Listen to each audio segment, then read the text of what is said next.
let's introduce the candidates. Minnesota's Democratic Governor Tim Walz and Ohio's Republican Senator J.D. Vance tonight meeting for the first time.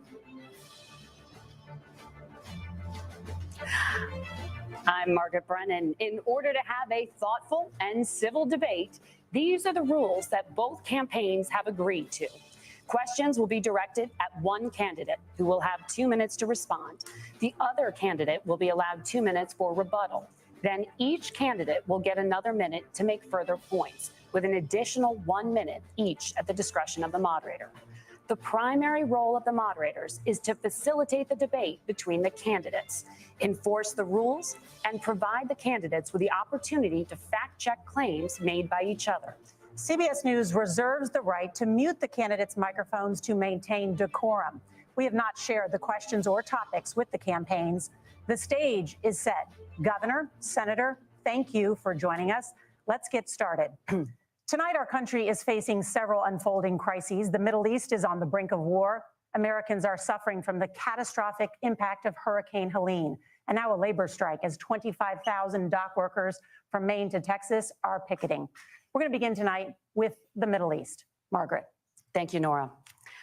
Earlier today, Iran launched its largest attack yet on Israel, but that attack failed, thanks to joint U.S. and Israeli defensive action.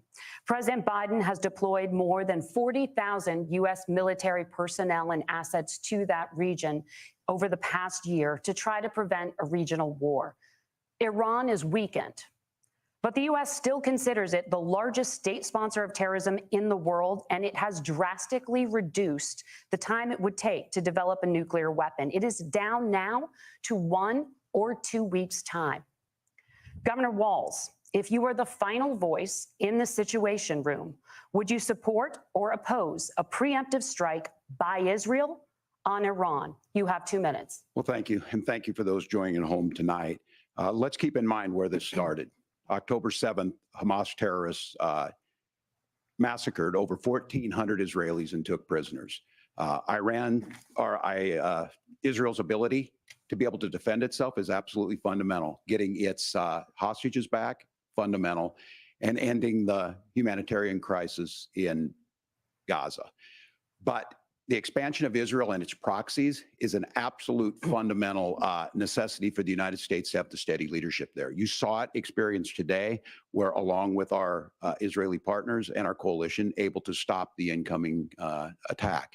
But what's fundamental here is that steady leadership is going to matter. It's clear, and the world saw it on that debate stage a few weeks ago. A nearly 80-year-old Donald Trump talking about crowd sizes is not what we need in this moment. But it's not just that. It's those that were closest to Donald Trump that understand how dangerous he is when the world is this dangerous. His chief of staff, John Kelly, said that he was the most flawed human being he'd ever met. And both of his secretaries of defense and his national security advisors said he should be nowhere near the White House. Now, the person closest to them, Donald Trump, said he's unfit for the highest office. That was Senator Vance. What we've seen out of Vice President Harris is we've seen steady leadership. We've seen a calmness that is able to draw on the coalitions to bring them together, understanding that our allies matter. When our allies see Donald Trump turn towards Vladimir Putin, turn towards North Korea, when we start to see that type of fickleness around holding the coalitions together, we will stay committed. And as the vice president said today we will protect our forces and our allied forces, and there will be consequences. Governor, your time is up. Senator Vance, the same question. Would you support or oppose a preemptive strike by Israel on Iran? You have 2 minutes. So, Margaret, I want to answer the question. First of all, thanks, Governor. Thanks to CBS for hosting the debate. And thanks, most importantly, to the American people who are watching this evening and caring enough about this country to pay attention to this vice presidential debate. I want to answer the question, but I want to actually give an introduction to myself a little bit, because I recognize a lot of Americans don't know who either one of us are. I was raised in a working class family. My mother required food assistance for periods of her life. My grandmother required Social Security help to raise me. And she raised me in part because my own mother struggled with addiction for a big chunk of my early life. I went to college on the GI Bill after I enlisted in the Marine Corps and served in Iraq. And so I stand here asking to be your vice president with extraordinary gratitude for this country, for the American dream that made it possible for me to live my dreams. And most importantly, I know that a lot of you are worried about the chaos in the world and the feeling that the American dream is unattainable. I want to try to convince you tonight over the next 90 minutes that if we get better leadership in the White House, if we get Donald Trump back in the White House, the American dream is going to be attainable once again. Now, to answer this particular question, we have to remember that as much as Governor Walz just accused Donald Trump of being an agent of chaos, Donald Trump actually delivered stability in the world, and he did it by establishing effective deterrence. People were afraid of stepping out of line. Iran, which launched this attack, has received over $100 billion in unfrozen assets thanks to the Kamala Harris administration. What do they use that money for? They use it to buy weapons that they're now launching against our allies, and God forbid, potentially launching against the United States as well. Donald Trump recognized that for people to fear the United States, you needed peace through strength. They needed to recognize that if they got out of line, the United States global leadership would put stability and peace back in the world.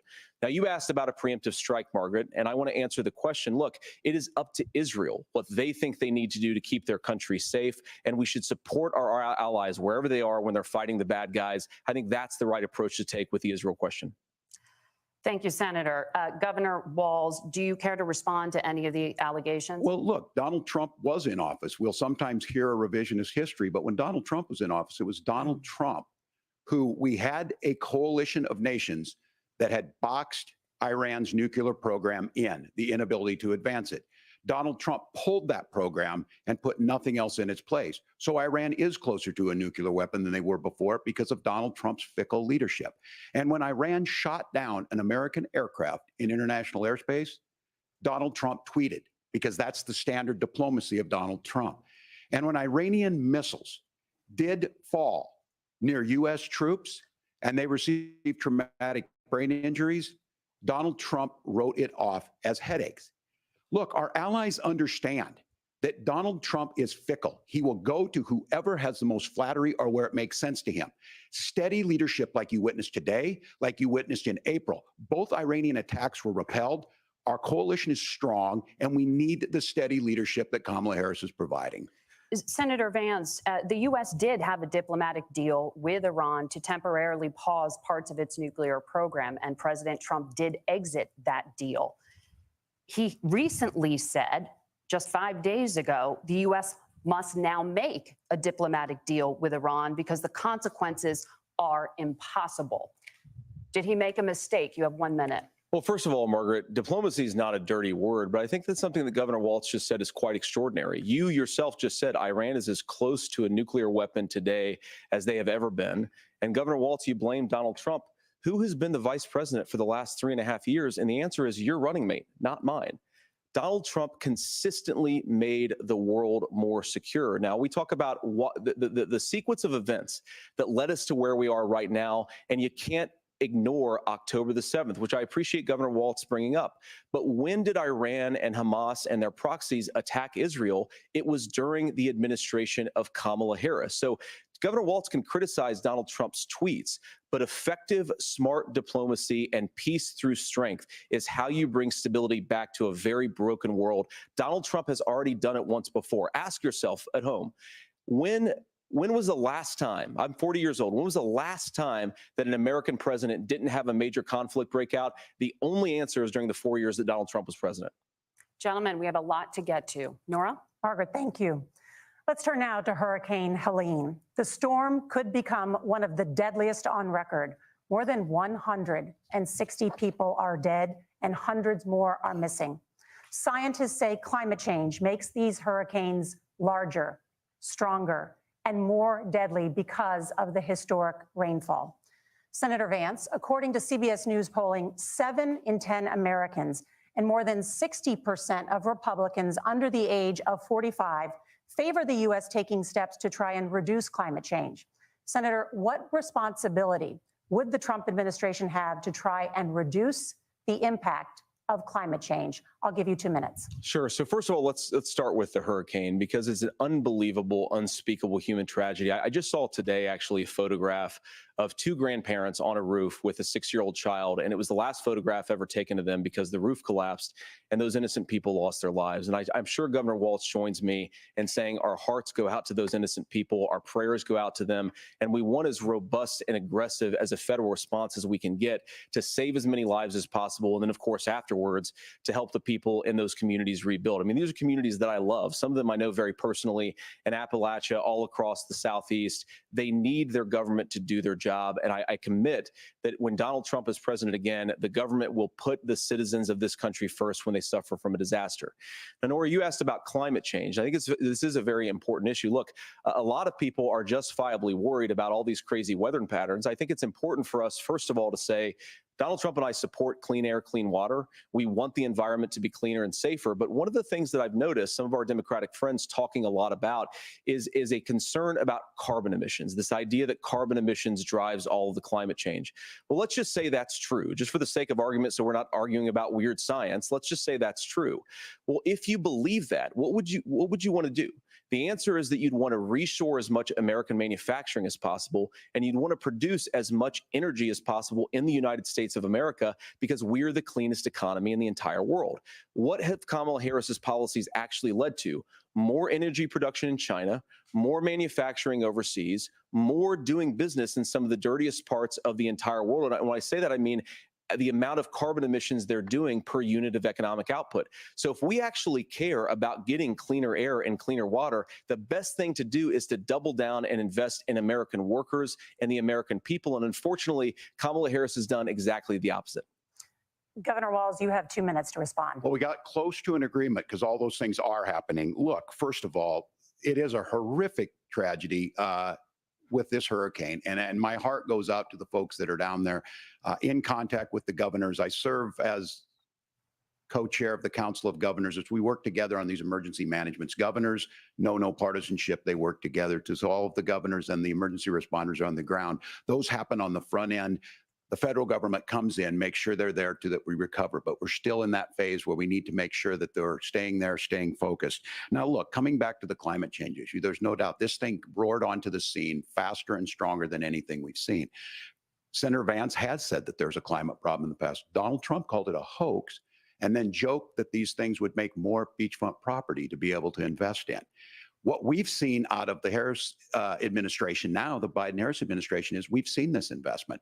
We've seen massive investments, the biggest in global history that we've seen in the Inflation Reduction Act, has created jobs all across the country. 2,000 in Jeffersonville, Ohio, taking the EV technology that we invented and making it here. 200,000 jobs across the country. The largest solar manufacturing plant in North America sits in Minnesota.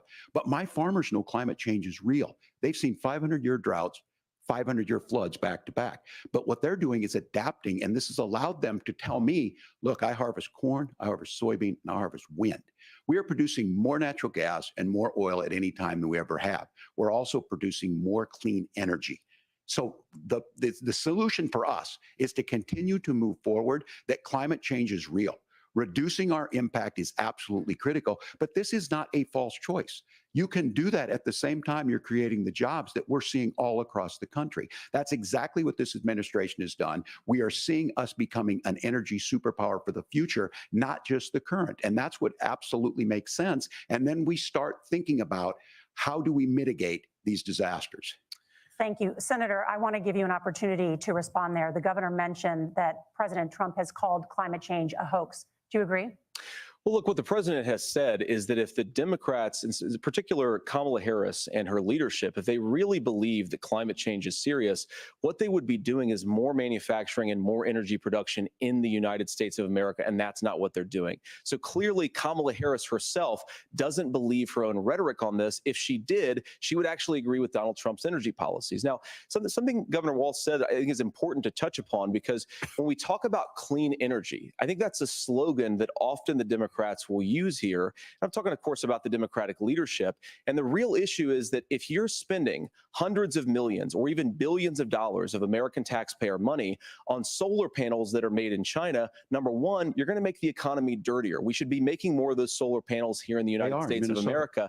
Some of them are, Tim, but a lot of them are being made overseas in China, especially the components that go into those solar panels. So if you really want to make the environment cleaner, you've got to invest in more energy production. We haven't built a nuclear facility, I think, one in the past 40 years. Senator. Natural gas, we got to invest more in it. Kamala Harris has done the opposite. That's raised energy prices and also meant that we're doing Senator, worse by the climate. your time is up.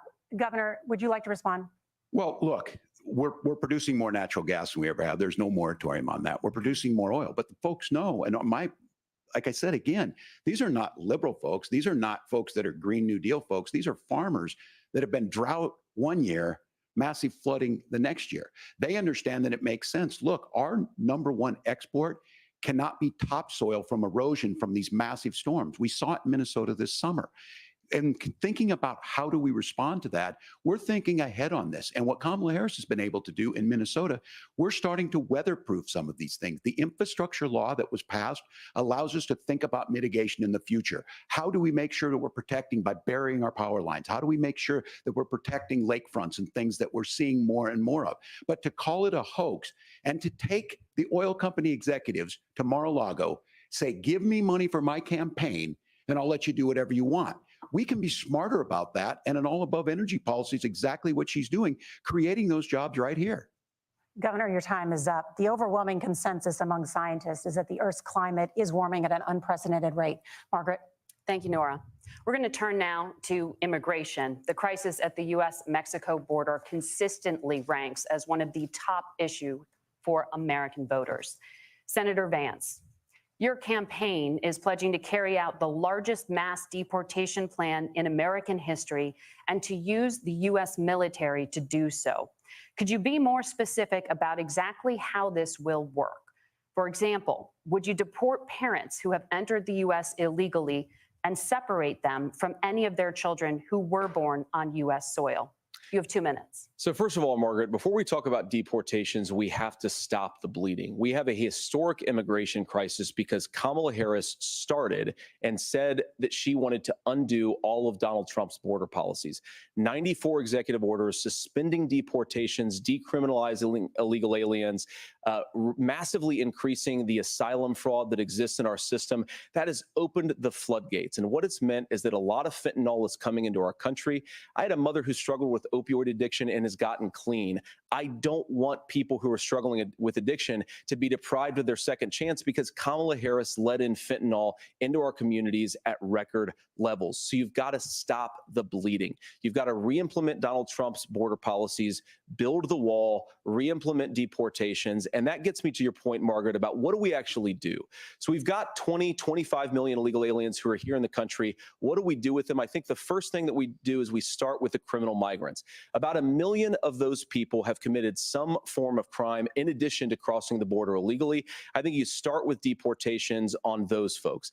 And then I think you make it harder for illegal aliens to undercut the wages of American workers. A lot of people will go home if they can't work for less than minimum wage in our own country. And by the way, that'll be really good for our workers who just want to earn a fair wage for doing a good day's work. And the final point, Margaret, is you ask about family separation. Right now in this country, Margaret, we have 320,000 children that the Department of Homeland Security has effectively lost. Some of them have been sex trafficked. Some of them hopefully are at homes with their families. Some of them have been used as drug trafficking mules. The real family separation policy in this country is unfortunately Kamala Harris's wide open southern border. And I'd ask my fellow Americans to remember when she came into office, she said she was going to do this. Real leadership would be saying, you know what, I screwed up. We're going to go back to Donald Trump's border policies. I wish that she would do that. It would be good for all of us.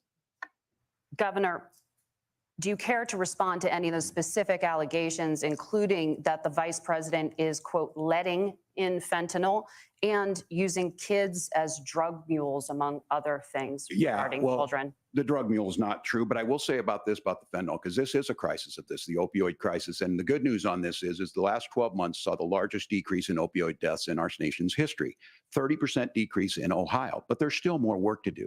But let's go back to this on immigration. Kamala Harris was the attorney general of the largest state and a border state in California. She's the only person in this race who prosecuted transnational gangs for human trafficking and drug interventions. But look, we all want to solve this. Most of us want to solve this, and that is the United States Congress. That's the Border Patrol agents. That's the Chamber of Commerce. That's most Americans out here. That's why we had the fairest and the toughest bill on immigration that this nation's seen. It was crafted by a conservative senator from Oklahoma, James Lankford. I know him. He's super conservative, but he's a man of principle, wants to get it done. Democrats and Republicans worked on this piece of legislation. The Border Patrol said, this is what we need in here. These are the experts. And the Chamber of Commerce and the Wall Street Journal said, pass this thing. Kamala Harris helped get there. 1,500 new border agents, detection for drugs, DOJ money to speed up these the adjudications on this, just what America wants. But as soon as I was getting ready to pass and actually tackle this, Donald Trump said no, told them to vote against it because it gives him a campaign issue. It gives him to, what would Donald Trump talk about if we actually did some of these things? And they need to be done by the legislature. You can't just do this through the executive branch. So look, we have the options to do this. Donald Trump had 4 years. He had 4 years to do this. And he promised you, America, how easy it would be. I'll build you a big, beautiful wall, and Mexico will pay for it. Less than 2% of that wall got built, and Mexico didn't pay a dime. But here we are again, 9 years after he came down that escalator, dehumanizing people and telling them what he was going to do. As far as the deportation plan, at one point, Senator Vance said it was so unworkable to be laughable. So that's where we're at. Pass the bill, she'll sign it. Governor, your time is up. Senator, the question was, will you separate parents from their children, even if their kids are U.S. citizens? You have 1 minute. Margaret, my point is that we already have massive child separations thanks to Kamala Harris's open border. And I didn't accuse Kamala Harris of inviting drug mules. I said that she enabled the Mexican drug cartels to operate freely in this country. And we know that they use children as drug mules, and it is a disgrace, and it has to stop. Look, I think what Tim said just doesn't pass the smell test. For 3 years, Kamala Harris went out bragging that she was going to undo Donald Trump's border policy. She did exactly that. We had a record number of illegal crossings. We had a record number of fentanyl coming into our country. And now that she's running for president, or a few months before, she says that somehow she got religion and cared a lot about a piece of legislation. The only thing that she did when she became the vice president, when she became the appointed border czar, was to undo 94 Donald Trump executive actions that opened the border. This problem is leading to massive problems in the United States of America. Parents who can't afford health care, schools that are overwhelmed. It's got to stop, and it will when Donald Trump is president again. Senator, your time is up. Governor, what about our CBS News polling, which does show that a majority of Americans, more than 50%, support mass deportations? Look, we fix this issue with a bill that is necessary, but the issue on this is what happens when you don't want to solve it. You demonize it. And we saw this, and Senator Vance, and it surprises me on this, talking about and saying, I will create stories to bring attention to this. That vilified a large number of people who were here legally in the community of Springfield. The Republican governor said, it's not true, don't do it. There's consequences for this. There's consequences. We could come together. Senator Lankford did it. We could come together and solve this if we didn't let Donald Trump continue to make it an issue. And the consequences in Springfield were the governor had to send state law enforcement to escort kindergartners to school. I believe Senator Vance wants to solve this, but by standing with Donald Trump and not working together to find a solution, it becomes a talking point. And when it becomes a talking point like this, we dehumanize and villainize other human beings. Tim, Governor, your time is up. Senator, I'll give you 1 minute, but let me just ask you the question first. The governor has made the point, and I think as a sitting lawmaker, you know that Congress controls the purse strings and any funding.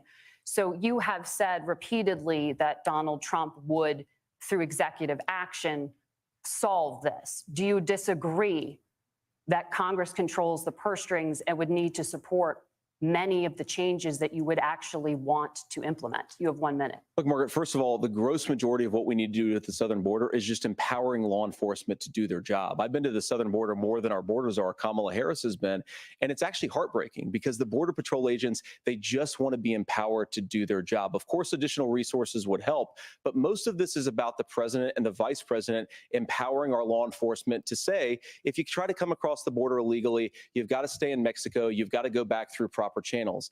Now, Governor Walz brought up the community of Springfield, and he's very worried about the things that I've said in Springfield. Look, in Springfield, Ohio, and in communities all across this country, you've got schools that are overwhelmed. You've got hospitals that are overwhelmed. You have got housing that is totally unaffordable because we brought in millions of illegal immigrants to compete with Americans for scarce homes. The people that I'm most worried about in Springfield, Ohio, are the American citizens who have had their lives destroyed by Kamala Harris's open border. It is a disgrace, Tim. And I actually think, I agree with you. I think you want to solve this problem, but I don't think that Kamala Harris does. Senator, your time is up. Governor, you have 1 minute to respond. Yeah, well, it is law enforcement that asked for the bill.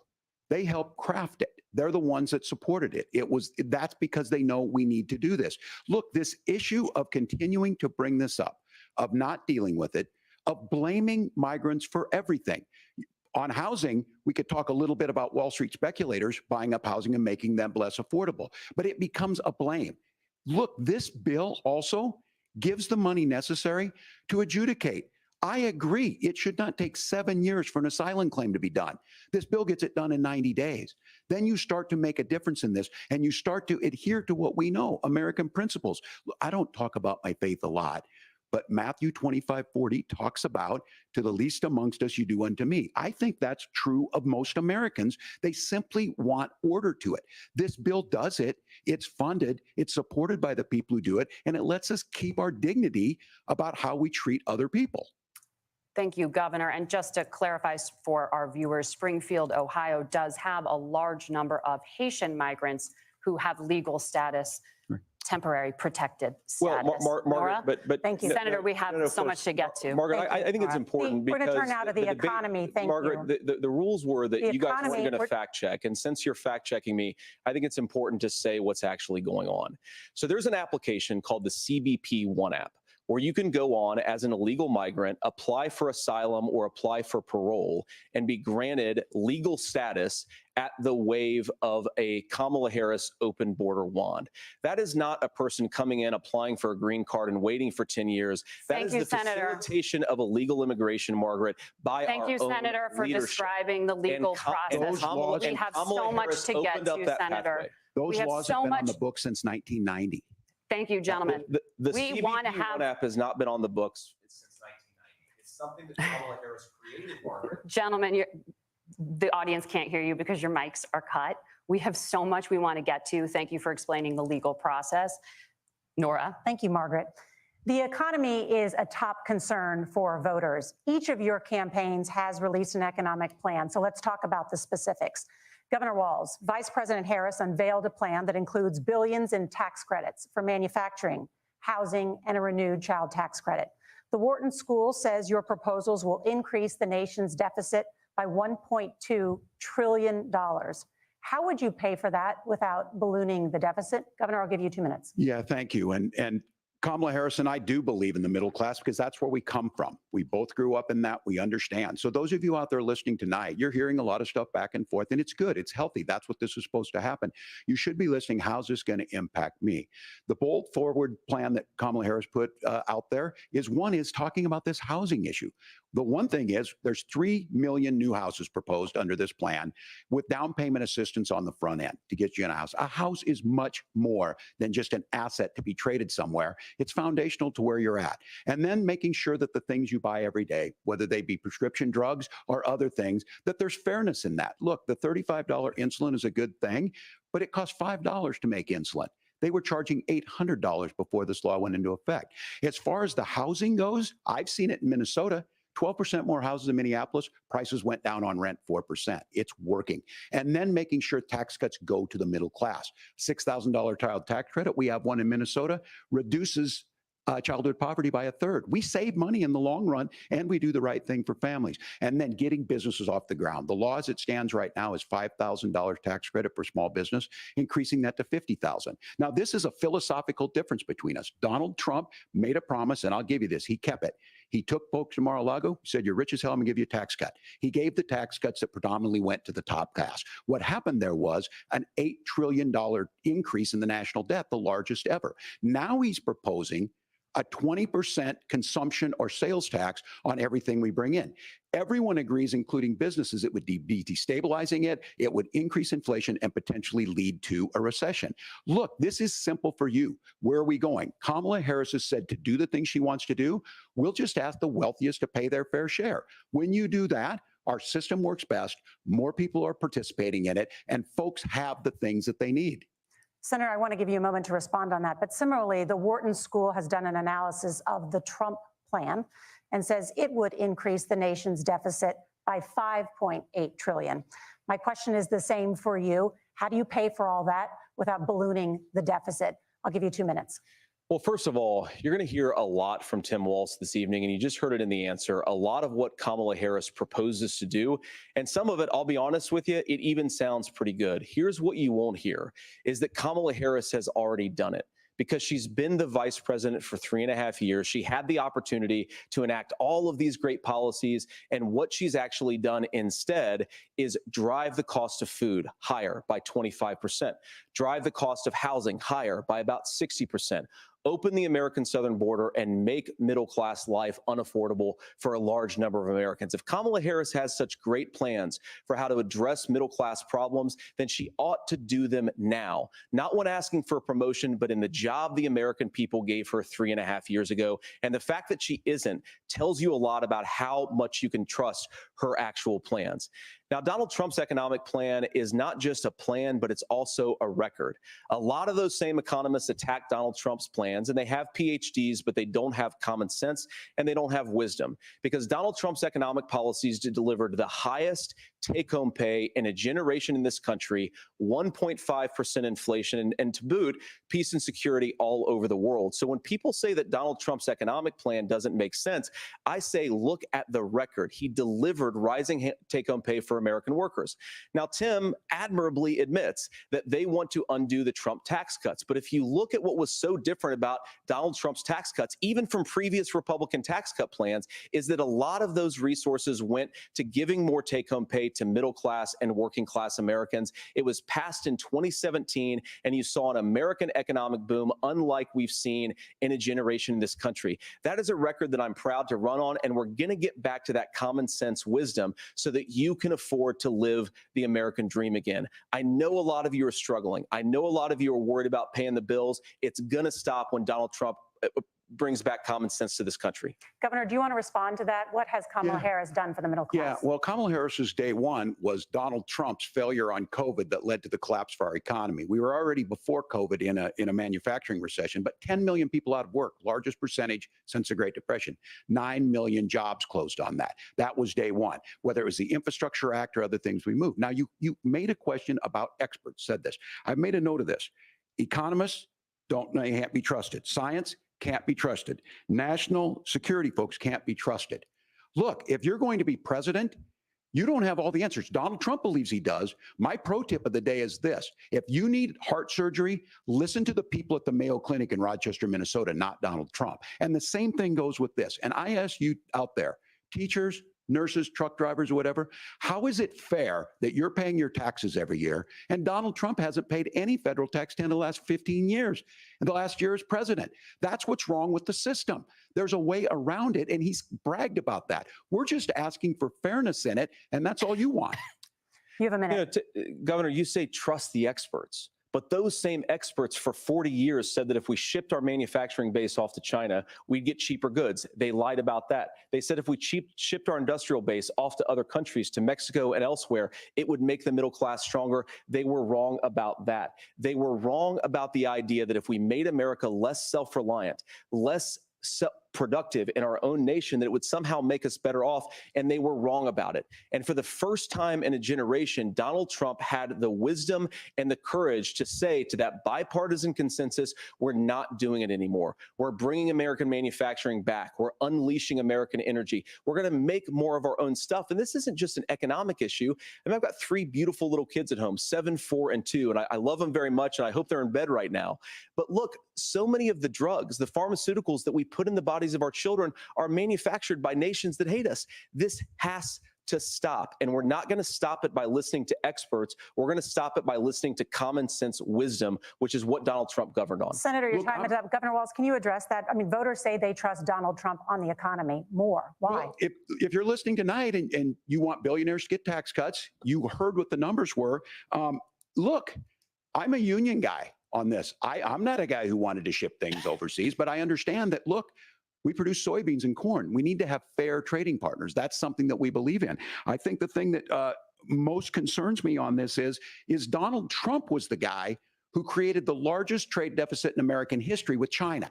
So the rhetoric is good. Much of what the senator said right there, I'm in agreement with him on this. I watched it happen too. I watched it to my communities, and we talked about that. But we had people undercutting the right to collectively bargain. We had right to work states made it more difficult. We had companies that were willing to ship it over, and we saw people profit. Folks that are venture capital in some cases, putting money into companies that were overseas.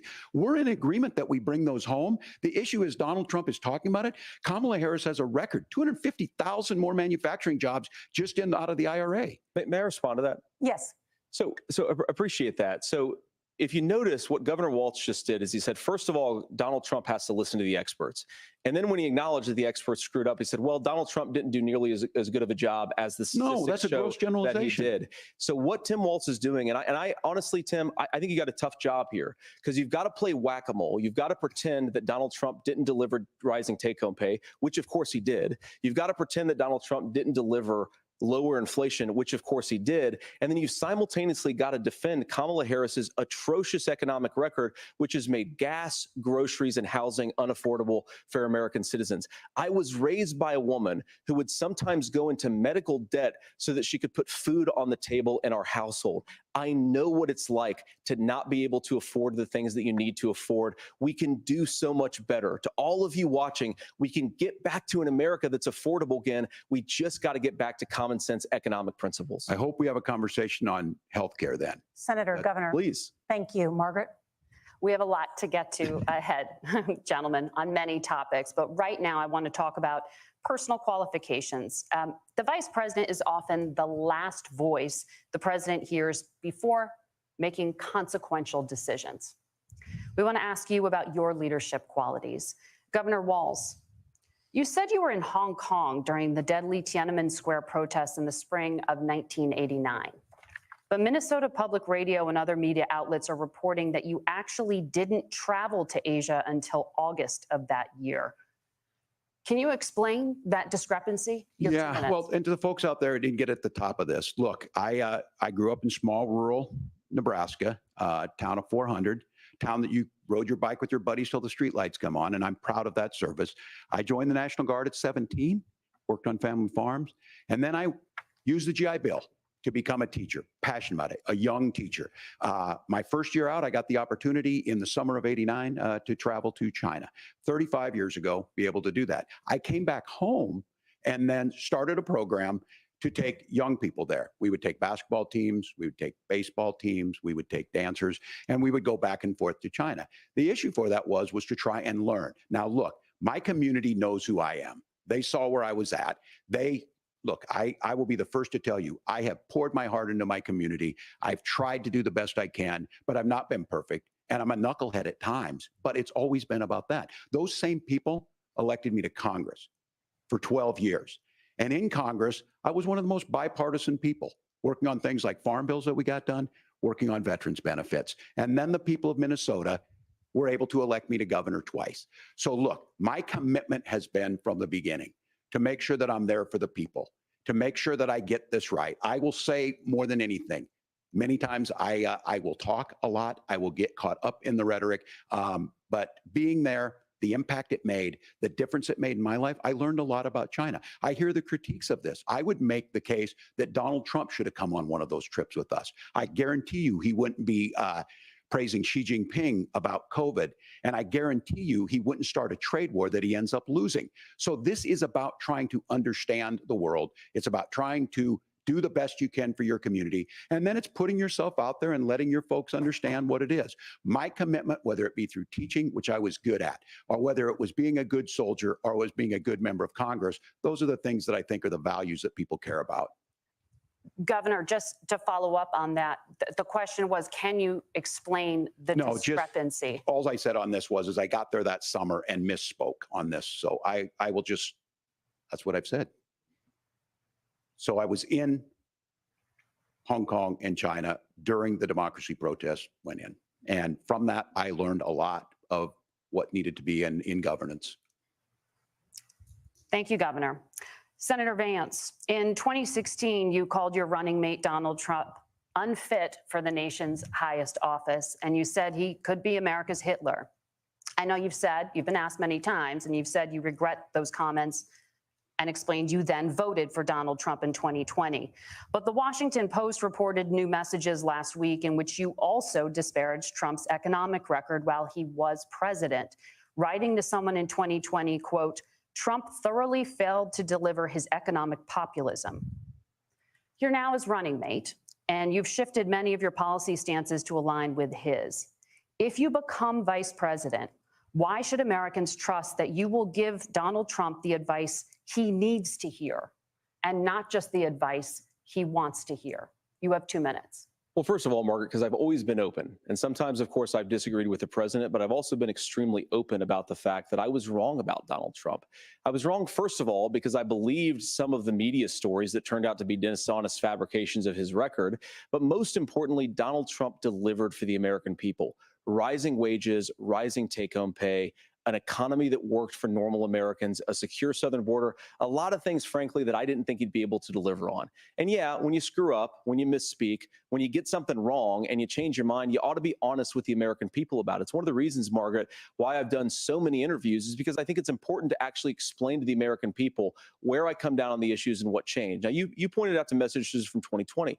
Margaret, I've been extremely consistent that I think there were a lot of things that we could have done better in the Trump administration, the first round, if Congress was doing its job. I strongly believe, and I've been a United States Senator, that Congress is not just a high-class debating society. It's not just a forum for senators and congressmen to whine about problems. It's a forum to govern. So there were a lot of things on the border, on tariffs, for example, where I think that we could have done so much more if the Republican Congress and the Democrats in Congress had been a little bit better about how they govern the country. They were so obsessed with impeaching Donald Trump, they couldn't actually govern. And I want to talk about this tariff issue in particular, Margaret, because Tim just accused this of being a national sales tax.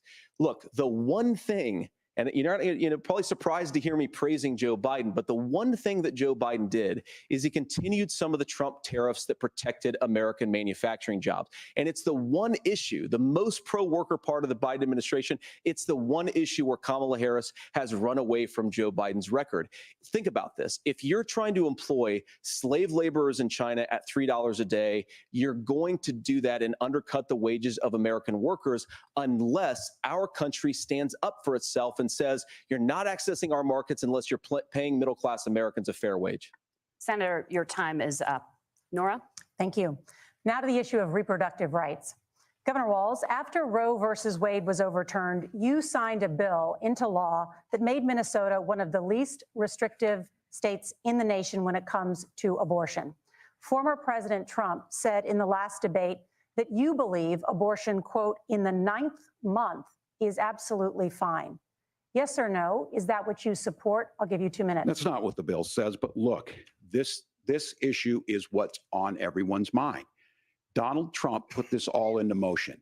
He brags about how great it was that he put the judges in and overturned Roe versus Wade, 52 years of personal autonomy. And then he tells us, oh, we send it to the states. It's a beautiful thing. Amanda Zaworski would disagree with you on it's a beautiful thing. A young bride in Texas waiting for their child at 18 weeks. She has a complication, a tear in the membrane. She needs to go in. The medical care at that point needs to be decided by the doctor. And that would have been an abortion. But in Texas, that would have put them in legal jeopardy. She went home, got sepsis, nearly dies, and now she may have difficulty having children. Or in Kentucky, Hadley Duvall, a 12-year-old child raped and impregnated by her stepfather. Those are horrific. Now, when got asked about that, Senator Vance said, 2 wrongs don't make a right. There is no right in this. So in Minnesota, what we did was restore Roe versus Wade. We made sure that we put women in charge of their health care. But look, this is not where, if you don't know Amanda or a Hadley, you soon will. Their Project 2025 is going to have a registry of pregnancies. It's going to make it more difficult, if not impossible, to get contraception and limit access, if not eliminate access to infertility treatments. For so many of you out there listening, me included, infertility treatments are why I have a child. That's nobody else's business, but those things are being proposed. And the catch-all on this is, well, the states will decide what's right for Texas might not be right for Washington. That's not how this works. This is basic human right. We have seen maternal mortality skyrocket in Texas, outpacing many other countries in the world. This is about healthcare. In Minnesota, we are ranked first in healthcare for a reason. We trust women, we trust doctors. Senator, do you want to respond to the governor's claim? Will you create a federal pregnancy monitoring agency? No, Norah, certainly we won't. And I want to talk about this issue because I know a lot of Americans care about it, and I know a lot of Americans don't agree with everything that I've ever said on this topic. And, you know, I grew up in a working class family in a neighborhood where I knew a lot of young women who had unplanned pregnancies and decided to terminate those pregnancies because they feel like they didn't have any other options. And, you know, one of them is actually very dear to me. And I know she's watching tonight, and I love you. And she told me something a couple years ago that she felt like if she hadn't had that abortion, that it would have destroyed her life because she was in an abusive relationship. And I think that what I take from that as a Republican who proudly wants to protect innocent life in this country, who proudly wants to protect the vulnerable, is that my party, we've got to do so much better of a job at earning the American people's trust back on this issue where they frankly just don't trust us. And I think that's one of the things that Donald Trump and I are endeavoring to do. I want us as a Republican Party to be pro-family in the fullest sense of the word. I want us to support fertility treatments. I want us to make it easier for moms to afford to have babies. I want it to make it easier for young families to afford a home so they can afford a place to raise that family. And I think there's so much that we can do on the public policy front just to give women more options. Now, of course, Donald Trump has been very clear that on the abortion policy specifically, that we have a big country and it's diverse. And California has a different viewpoint on this than Georgia. Georgia has a different viewpoint from Arizona. And the proper way to handle this, as messy as democracy sometimes is to let voters make these decisions, let the individual states make their abortion policy. And I think that's what makes the most sense in a very big, a very diverse, and let's be honest, sometimes a very, very messy and divided country. Governor, would you like to respond and also answer the question about restrictions? Yeah, well, the question got asked and Donald Trump made the accusation that wasn't true about Minnesota. Well, let me tell you about this idea that there's diverse states. There's a young woman named Amber Thurman. She happened to be in Georgia, a restrictive state. Because of that, she had to travel a long distance to North Carolina to try and get her care. Amber Thurman died in that journey back and forth. The fact of the matter is, how can we as a nation say that your life and your rights, as basic as the right to control your own body, is determined on geography? There's a very real chance had Amber Thurman lived in Minnesota, she would be alive today. That's why the restoration of Roe versus Wade. When you listen to Vice President Harris talk about this subject and you hear me talk about it, you hear us talking exactly the same.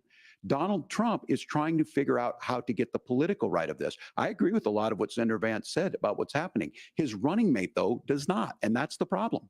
Governor, your time is up. Senator, let me ask you about that. He mentioned, was, I think, referring to a national ban. In the past, you have supported a federal ban on abortion after 15 weeks. In fact, you said if someone can't support legislation like that, quote, you are making the United States the most barbaric pro-abortion regime anywhere in the entire world. My question is, why have you changed your position? Well, Norah, first of all, I never supported a national ban. I did when I was running for Senate in 2022 talk about setting some minimum national standard. For example, we have a partial birth abortion ban in place in this country at the federal level. I don't think anybody's trying to get rid of that, or at least I hope not, though I know that Democrats have taken a very radical pro-abortion stance. But Norah, one of the things that changed is in the state of Ohio, we had a referendum in 2023, and the people of Ohio voted overwhelmingly, by the way, against my position. And I think that what I learned from that, Norah, is that we've got to do a better job at winning back people's trust. So many young women would love to have families. So many young women also see an unplanned pregnancy as something that's going to destroy their livelihood, destroy their education, destroy their relationships. And we have got to earn people's trust back. And that's why Donald Trump and I are committed to pursuing pro-family policies, making childcare more accessible, making fertility treatments more accessible, because we've got to do a better job at that. And that's what real leadership is. Governor, your response. I'm going to respond on the pro-abortion piece of that. No, we're not. We're pro-women. We're pro-freedom to make your own choice. We know what the implications are to not be that. Women having miscarriages, women not getting the care, physicians feeling like they may be prosecuted for providing that care. And as far as making sure that we're educating our children and giving them options, Minnesota's a state with one of the lowest teen pregnancy rates. We understand that too. We know that the options need to be available, and we make that true.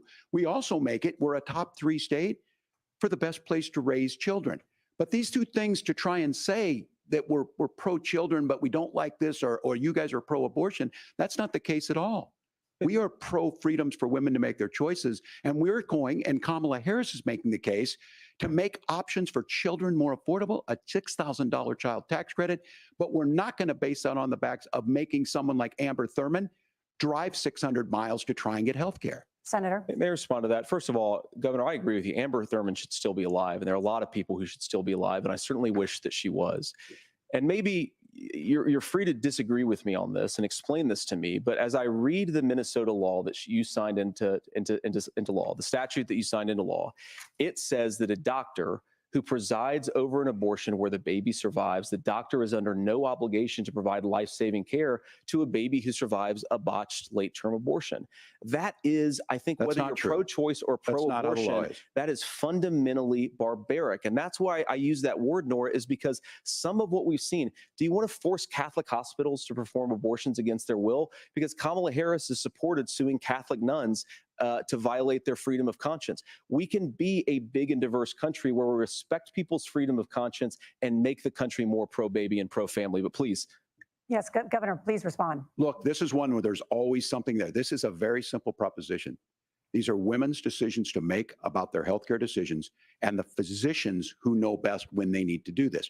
Trying to distort the way a law is written to try and make a point, that's not it at all. What was I wrong about, Governor? Please tell me, what was I wrong about? That is not the way the law is written. Look, I've given But how? I've given this advice on a lot of things, that getting involved, getting engaged, that's been misread, and it was fact-checked at the last debate. But the point on this is there's a continuation of these guys to try and tell women or to get involved. I use this line on this, just mind your own business on this. Things worked best when Roe versus Wade was in place. When we do a restoration of Roe, that works best. That doesn't preclude us from increasing funding for children. It doesn't increase us from making sure that once that child's born, like in Minnesota, they get meals, they get early childhood education, they get health care. So the hiding behind we're going to do all these other things when you're not proposing them in your budget, Kamala Harris is proposing them. She's proposing all those things to make life easier for families. I asked a specific question, Governor. You gave me a slogan as a response. It's not the case. It's not true. That's not what the law says. So they fact-checked it with President Trump. Gentlemen, there's a lot to discuss. We have to move on, and we're going to be right back with much more of the CBS News vice presidential debate in just a moment.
break. This is being held at the CBS Broadcast Center in New York City.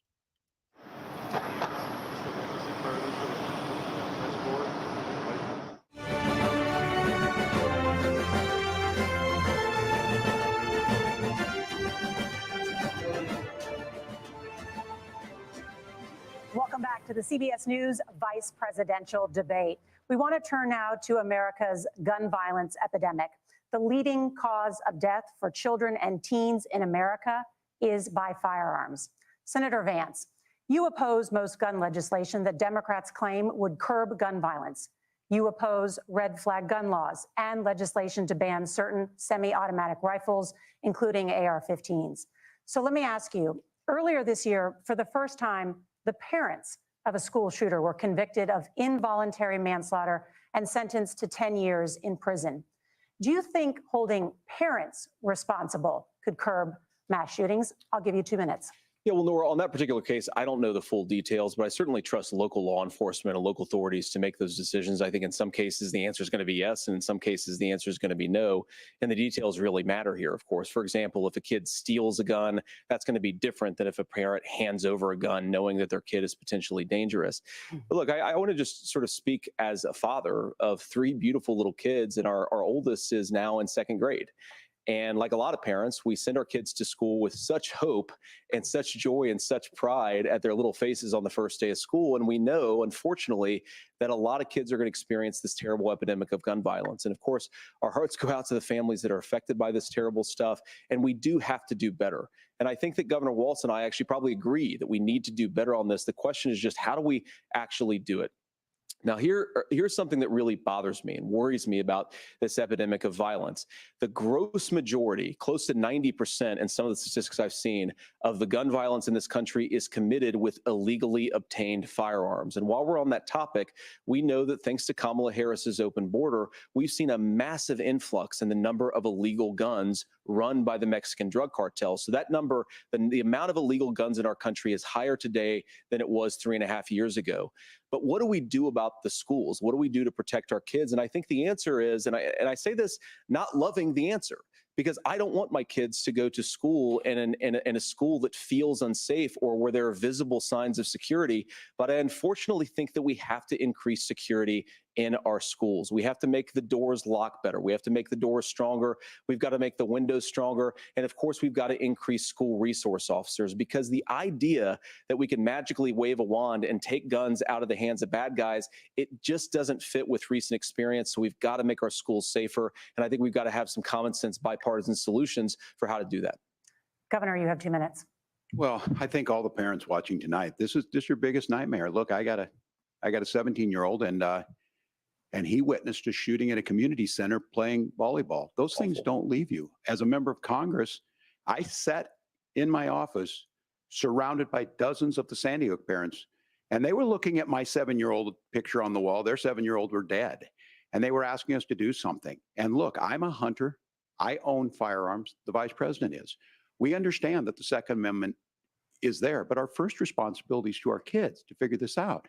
In Minnesota, we've enacted enhanced red flag laws, enhanced background checks, and we can start to get data. But here's the problem.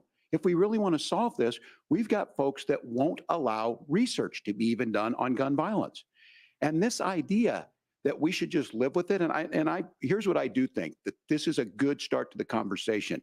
I 100% believe that Senator Vance hates it when these kids, it's abhorrent and it breaks your heart. I agree with that. But that's not far enough when we know there are things that work. I've spent time in Finland and seen some Finnish schools. They don't have this happen, even though they have a high gun ownership rate in the country. There are reasonable things that we can do to make a difference. It's not infringing on your Second Amendment. And the idea to have some of these weapons out there, it just doesn't make any sense. Kamala Harris, as an attorney general, worked on this issue. She knows that it's there. No one's trying to scaremonger and say we're taking your guns, but I ask all of you out there, do you want your schools hardened to look like a fort? Is that what we have to go? When we know there's countries around the world that their children aren't practicing these types of drills. They're being kids. We owe it to them to get a fix. These are things that shouldn't be that difficult. You can still keep your firearms, and we can make a difference. We have to. If you're listening tonight, this breaks your heart. Senator. Tim, first of all, I didn't know that your 17-year-old witnessed a shooting. I'm sorry about that, and I hope that he's doing okay. Christ have mercy. It is awful.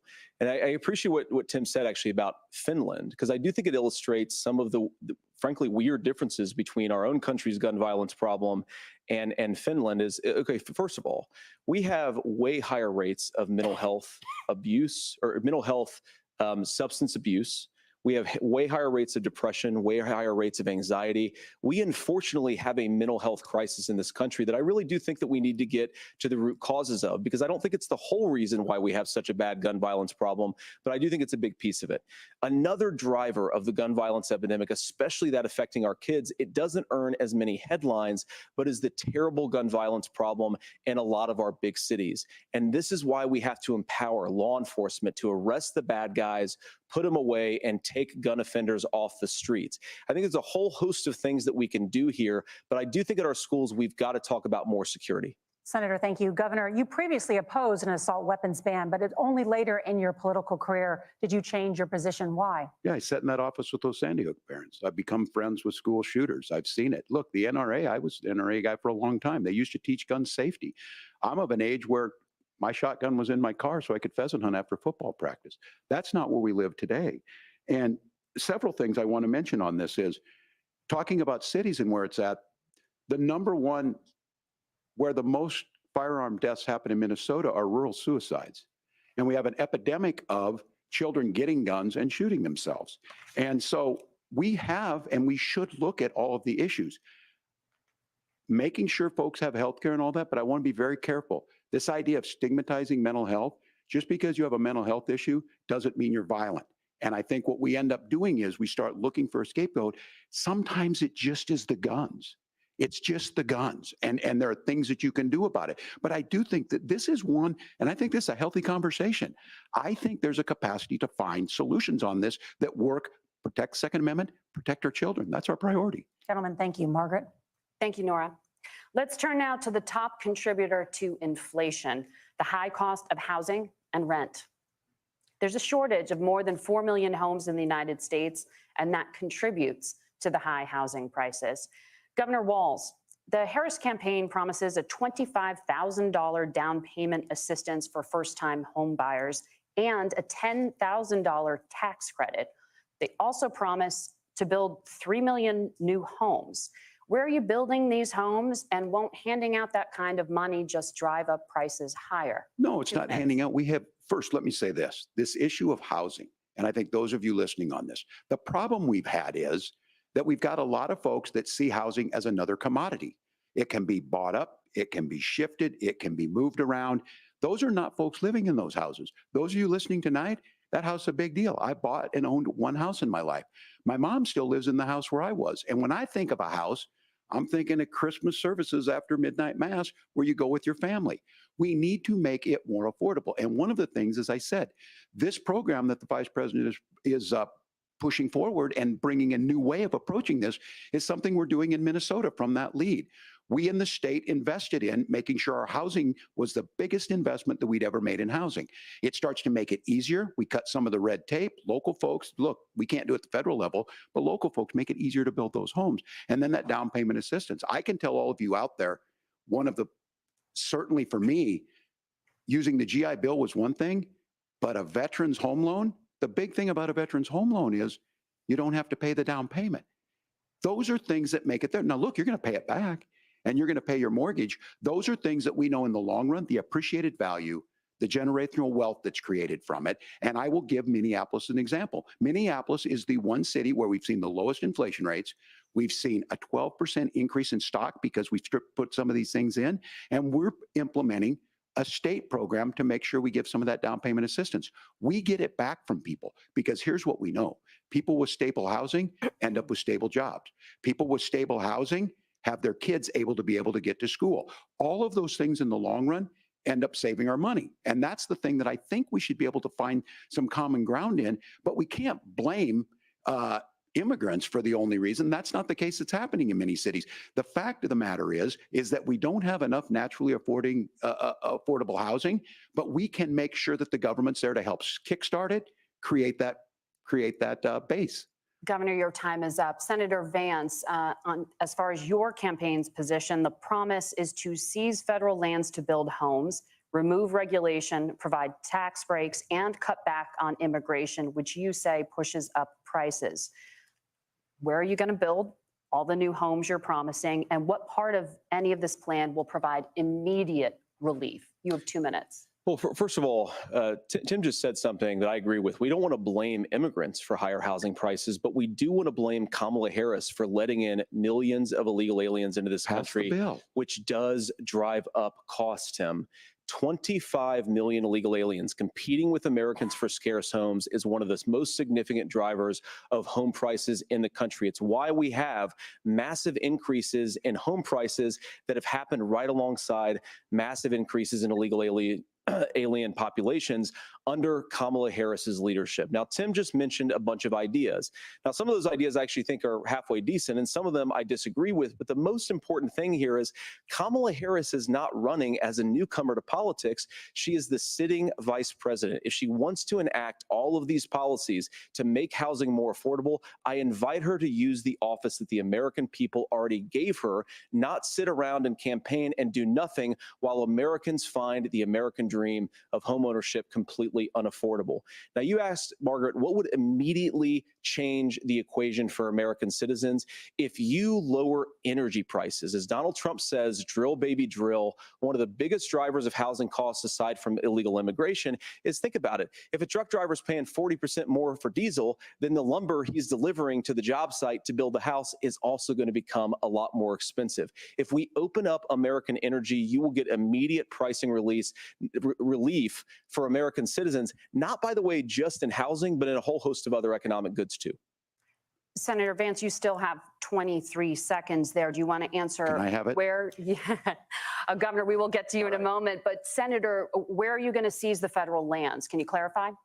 Well, what Donald Trump has said is we have a lot of federal lands that aren't being used for anything. They're not being used for national park. They're not being used, and they could be places where we build a lot of housing. And I do think that we should be opening up building in this country. We have a lot of land that could be used. We have a lot of Americans that need homes. We should be kicking out illegal immigrants who are competing for those homes, and we should be building more homes for the American citizens who deserve to be here. Senator, your time is up.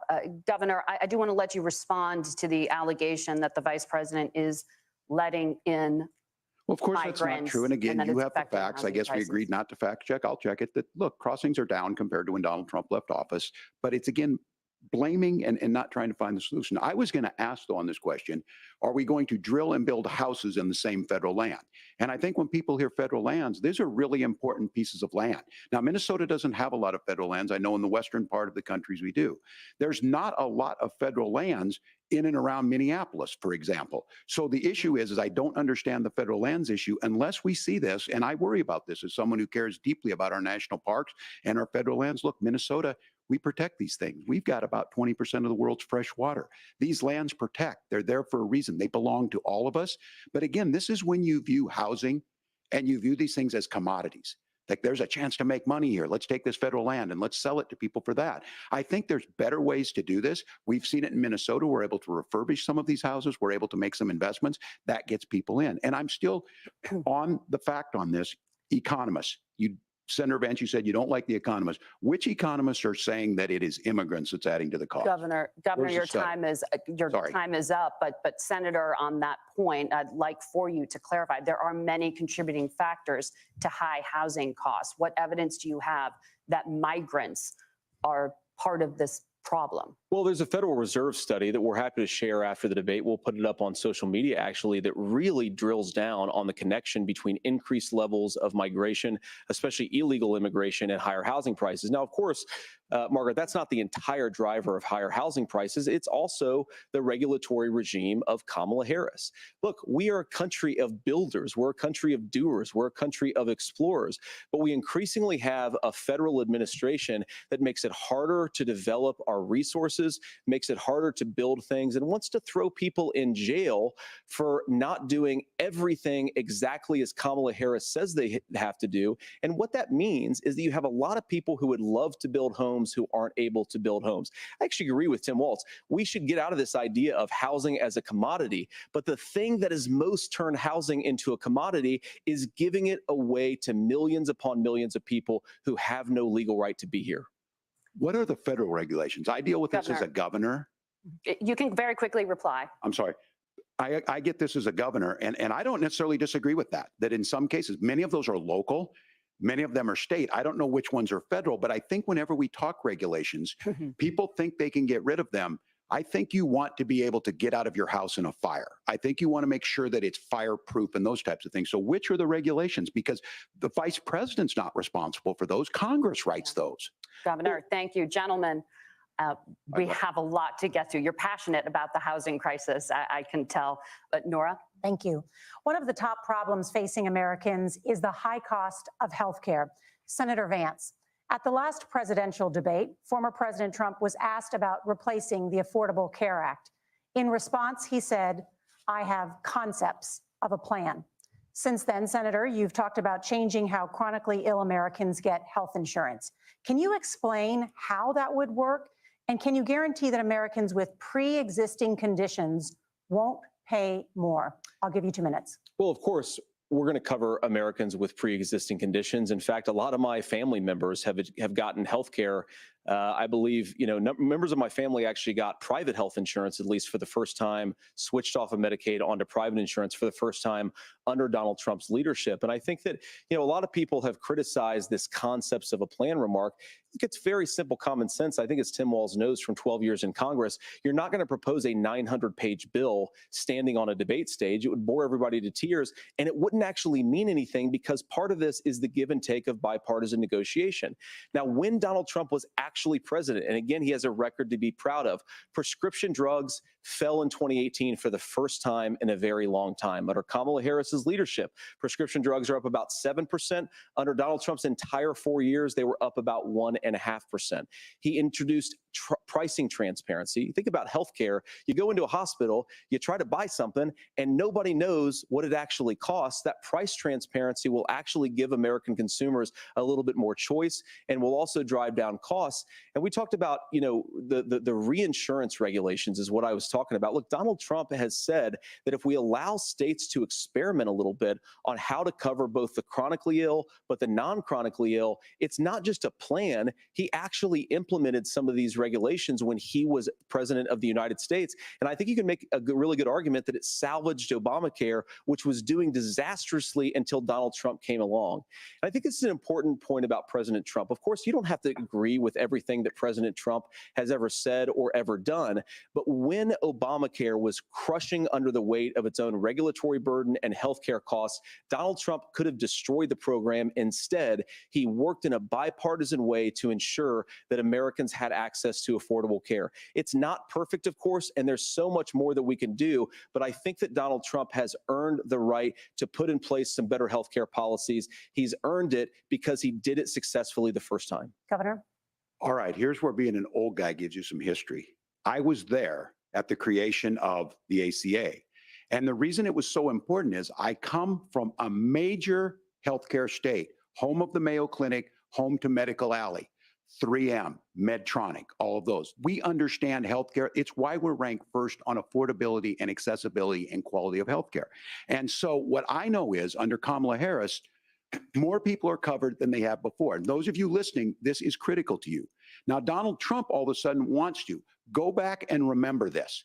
He ran on the first thing he was going to do on day one was to repeal Obamacare. On day one, he tried to sign an executive order to repeal the ACA. He signed on to a lawsuit to repeal the ACA, but lost at the Supreme Court. And he would have repealed the ACA had it not been for the courage of John McCain to save that bill. Now, fast forward, what that means to you is you lose your pre-existing conditions. If you're sitting at home and you got asthma, too bad. If you're a woman, probably not. Broke your foot during football, might kick you out. Your kids get kicked out when they're 26. Kamala Harris negotiated drug prices for the first time with Medicare. We have 10 drugs that will come online, the most common ones that'll be there. But look, this issue, and when Donald Trump said, I've got a concept of a plan, it cracked me up as a fourth grade teacher because my kids would have never given me that. But what Senator Vance just explained might be worse than a concept, because what he explained is pre-Obamacare. And I'll make this as simple as possible because I have done this for a long time. What they're saying is, if you're healthy, why should you be paying more? So what they're going to do is let insurance companies pick who they insure, because guess what happens? You pay your premium, it's not much. They figure they're not going to have to pay out to you. But those of you a little older, gray, got cancer, you're going to get kicked out of it. That's why the system didn't work. Kamala Harris will protect and enhance the ACA. Governor, thank you. Senator, you have not yet explained how you would protect people with pre-existing conditions or laid out that plan. Well, look, we currently have laws and regulations in place right now that protect people with pre-existing conditions. We want to keep those regulations in place, but we also want to make the health insurance marketplace function a little bit better. Now, what Governor Walz just said is actually not true. A lot of what happened, and the reason that Obamacare was crushing under its own weight, is that a lot of young and healthy people were leaving the exchanges. Donald Trump actually helped address that problem. And he did so in a way that preserved people's access to coverage who had pre-existing conditions. But again, something that these guys do is they make a lot of claims about if Donald Trump becomes president, all of these terrible consequences are going to ensue.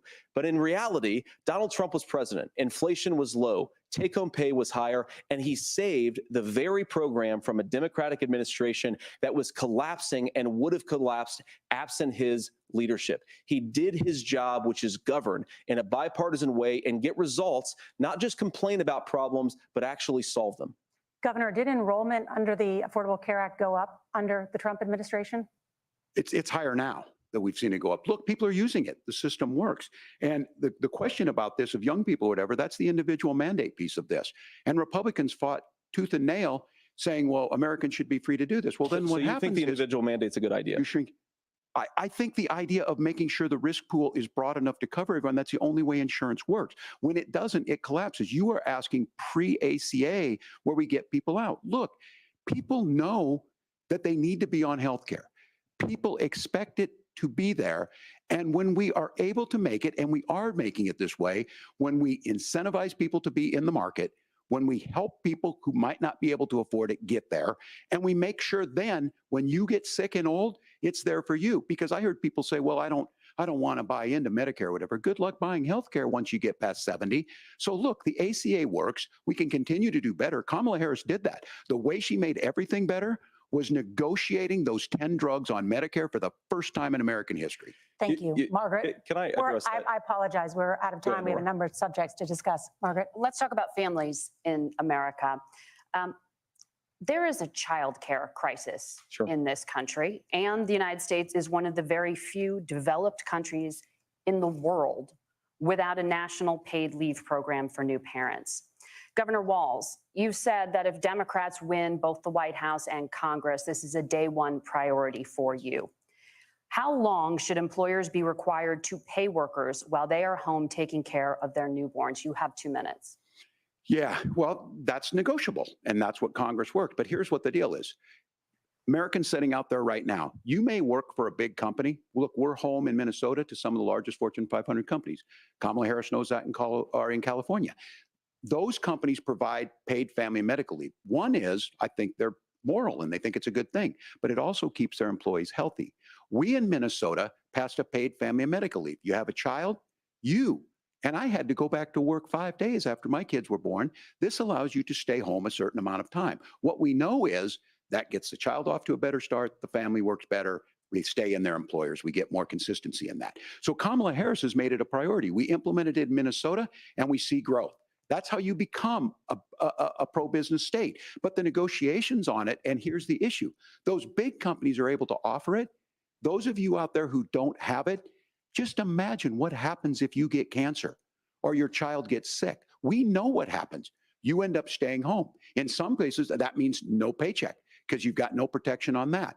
This is the case of an economy that Donald Trump has set for the wealthiest amongst us. He's willing to give those tax breaks to the wealthiest. He's willing to say, bust those unions up, do whatever.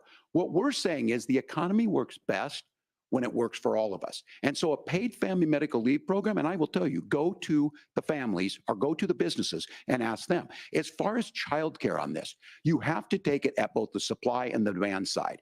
You can't expect the most important people in our lives to take either our children or our parents to get paid the least amount of money. And we have to make it easier for folks to be able to get into that business and then to make sure that folks are able to pay for that. We were able to do it in Minnesota, and I'm still telling you this. We were listed as the best state. We're still in crisis on this. A federal program of paid family and medical leave and help with this will enhance our workforce, enhance our families, and make it easier to have the children that you want. Governor, your time is up. Senator, do you support a national paid leave program? And if so, for how long should employers be mandated to pay their employees while they are home taking care of their newborn? You have 2 minutes. Yeah, well, first of all, Margaret, a number of my Republican colleagues and some Democrats, too, have worked on this issue. And I think there is a bipartisan solution here because a lot of us care about this issue. I mean, look, I speak from this very personally because I'm married to a beautiful woman who is an incredible mother to our 3 beautiful kids, but is also a very, very brilliant corporate litigator. And I'm so proud of her. But being a working mom, even for somebody with all of the advantages of my wife, is extraordinarily difficult. And it's not just difficult from a policy perspective. She actually had access to paid family leave because she worked for a bigger company, but the cultural pressure on young families and especially young women, I think makes it really hard for people to choose the family model they want. A lot of young women would like to go back to work immediately. Some would like to spend a little time home with the kids. Some would like to spend longer at home with the kids. We should have a family care model that makes choice possible. And I think this is a very important substantive difference between Donald Trump and Kamala Harris's approach. I mean, look, if you look at the federal programs that we have that support paid family leave right now, the Community Development Block Grant, and there's another block grant program that spends a lot of money from the federal government. These programs only go to one kind of childcare model. Let's say you'd like your church maybe to help you out with childcare. Maybe you live in a rural area or an urban area and you'd like to get together with families in your neighborhood to provide childcare in the way that makes the most sense. You don't get access to any of these federal monies. We want to promote choice in how we deliver family care and how we promote childcare, because look, it is unacceptable. And, of course, Tim and I have been on the campaign trail a lot the past 7 or 8 weeks. And one of the biggest complaints I hear from young families is people who feel like they don't have options, like they're choosing between going to work or taking care for their kids. That is an incredible burden to put on American families. We're the only country that does it. I think we could do a heck of a lot better. Senator, thank you. You have also said, Senator Vance, many things about the American family. The Federal Reserve says parents will spend nearly as much on childcare as they do on housing each month. So I want to get your thoughts on this. President Trump recently said, as much as childcare is talked about as being expensive, it's relatively speaking not very expensive compared to the kinds of numbers we'll be taking in. Is President Trump committed to the $5,000 per child tax credit that you have described? You have 1 minute. Well, what President Trump said, Margaret, I just want to defend my running mate here a little bit, is that we're going to be taking in a lot of money by penalizing companies for shipping jobs overseas and penalizing countries who employ slave laborers and then ship their products back into our country and undercut the wages of American workers. It's the heart of the Donald Trump economic plan. Cut taxes for American workers and American families, cut taxes for businesses that are hiring and building companies in the United States of America, but penalize companies and countries that are shipping jobs overseas. That's the heart of the economic proposal. And I think what President Trump is saying is that when we bring in this additional revenue with higher economic growth, we're going to be able to provide paid family leave, childcare options that are viable and workable for a lot of American families. Can you clarify how that will solve the childcare shortage? Well, because as Tim said, a lot of the childcare shortage is we just don't have enough resources going into the multiple people who could be providing family care options. And we're going to have to, unfortunately, look, we're going to have to spend more money. We're going to have to induce more people to want to provide childcare options for American families, because the reason it's so expensive right now is because you've got way too few people providing this very essential service. Thank you, Senator. Governor Walz, your ticket also has some child care tax credit proposals. Do you think Congress will agree to the $6,000 credit for newborns and $3,000 credit for children over the age of 6, as your campaign has promised? Is that realistic? Well, if these members of Congress are listening to anybody, I can tell you, and this is the biggest issue. Everybody listening tonight knows. I mean, I'm sure they were shocked to hear it's not that expensive. And let's be clear, whether it's $5,000 or $6,000, that pays you about 3 or 4 months. Let's be clear of where we're at on this. It's because we got out of an imbalance on this. We thought we were going to get by not paying people. I don't think Senator Vance and I are that far apart. I'm not opposed to what he's talking about on options. We've done scholarships types of things. I think we need to be open to making the case. But the issue here is, the question you asked is, you're not going to pay for it with these tariffs. That's just adding another $4,000 on the family and taking less. So not only do they not get the money to pay for that, they're $4,000 in the hole. That's Wharton School. That's his alma mater. And so I think the issue here is, if those members of Congress, I can't believe they're not. When I go to businesses, sure, they'll talk about taxes sometime, but they will lead with childcare and they will lead with housing, because we know the problem is, especially in a state like Minnesota, we need more workers because our economy is growing, but we need the workforce. Governor, thank you. We need to move on. Norah? Let's talk about the state of democracy, the top issue for Americans after the economy and inflation. After the 2020 election, President Trump's campaign and others filed 62 lawsuits contesting the results. Judges, including those appointed by President Trump and other Republican presidents, looked at the evidence and said there was no widespread fraud. The governors of every state in the nation, Republicans and Democrats, certified the 2020 election results and sent a legal slate of electors to Congress for January 6th. Senator Vance, you have said you would not have certified the last presidential election and would have asked the states to submit alternative electors. That has been called unconstitutional and illegal. Would you again seek to challenge this year's election results, even if every governor certifies the results? I'll give you 2 minutes. Well, Norah, first of all, I think that we're focused on the future. We need to figure out how to solve the inflation crisis caused by Kamala Harris's policies, make housing affordable, make groceries affordable, and that's what we're focused on. But I want to answer your question because you did ask it. Look, what President Trump has said is that there were problems in 2020, and my own belief is that we should fight about those issues, debate those issues peacefully in the public square, and that's all I've said, and that's all that Donald Trump has said. Remember, he said that on January the 6th, the protesters ought to protest peacefully. And on January the 20th, what happened? Joe Biden became the president. Donald Trump left the White House. And now, of course, unfortunately, we have all of the negative policies that have come from the Harris-Biden administration. I believe that we actually do have a threat to democracy in this country, but unfortunately, it's not the threat to democracy that Kamala Harris and Tim Walz want to talk about. It is the threat of censorship.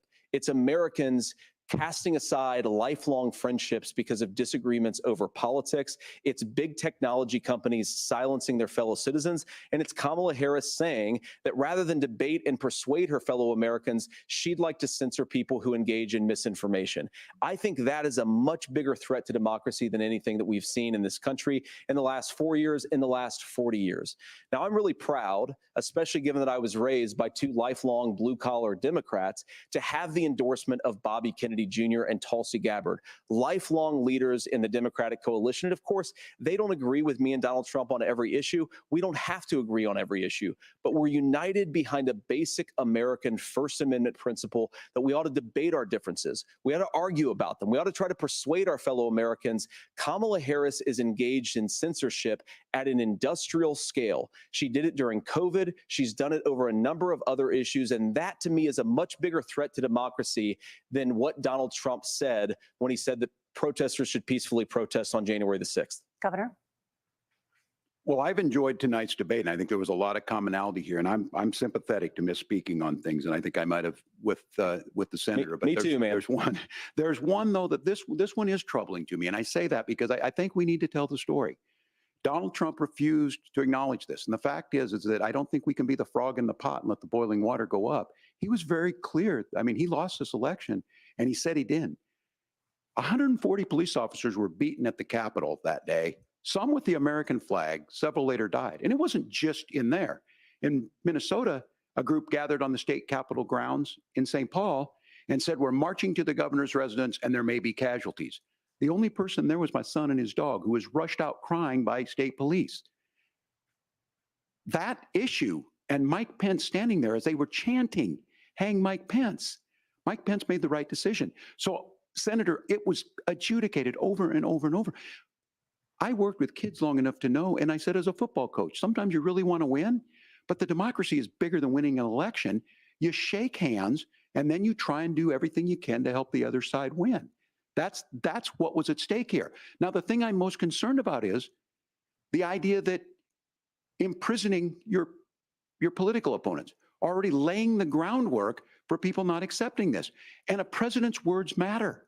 A president's words matter. People hear that. So I think this issue of settling our differences at the ballot box, shaking hands when we lose, being honest about it, but to deny what happened on January 6th, the first time in American history that a president or anyone tried to overturn a fair election and the peaceful transfer of power. And here we are 4 years later in the same boat. I will tell you this, that when this is over, we need to shake hands this election, and the winner needs to be the winner. This has got to stop. It's tearing our country apart. Margaret? Senator Vance, did you want to respond to that? Yeah, well, look, Tim, first of all, it's really rich for Democratic leaders to say that Donald Trump is a unique threat to democracy when he peacefully gave over power on January the 20th, as we have done for 250 years in this country.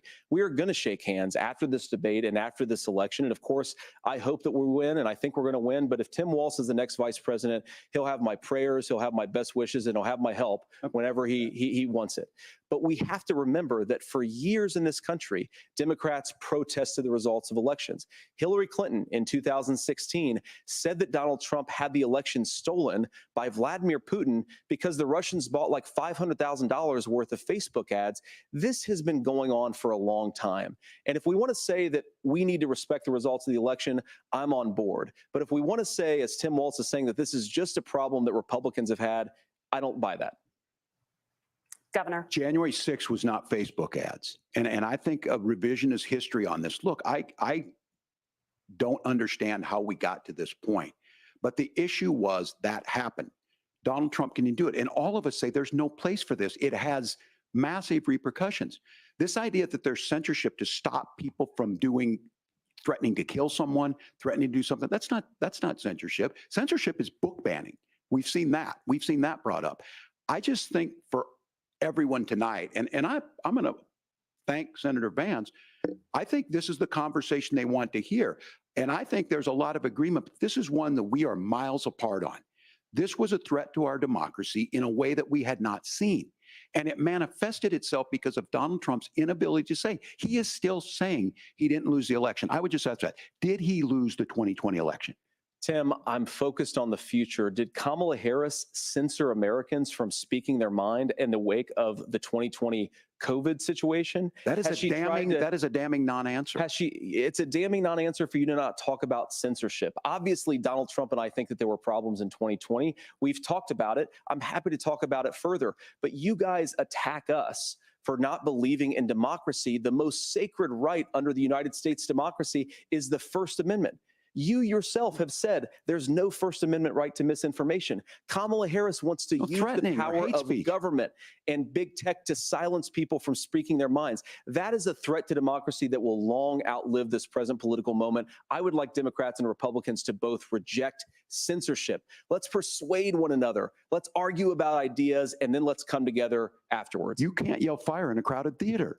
That's the test. That's the Supreme Court test. Tim, fire in a crowded theater. You guys wanted to kick people off of Facebook for saying that toddlers shouldn't wear masks. Senator, the governor does have the floor. Fire in a crowded theater. That is criticizing the policies of the government, which is the right of every American. Senator, the governor does have the floor for 1 minute to respond to you. Yeah. Well, I don't run Facebook. What I do know is I see a candidate out there who refused, and now again, and this, I'm pretty shocked by this. He lost the election. This is not a debate. It's not anything anywhere other than in Donald Trump's world. Because look, when Mike Pence made that decision to certify that election, that's why Mike Pence isn't on this stage. What I'm concerned about is, where is the firewall with Donald Trump? Where is the firewall if he knows he could do anything, including taking an election, and his vice president's not going to stand to it? That's what we're asking you, America. Will you stand up? Will you keep your oath of office, even if the president doesn't? And I think Kamala Harris would agree. She wouldn't have picked me if she didn't think I would do that, because of course that's what we would do. So America, I think you've got a really clear choice on this election of who's going to honor that democracy and who's going to honor Donald Trump. Governor, your time is up. Thank you, gentlemen. We will be right back with both of our candidates. The CBS News vice presidential debate continues.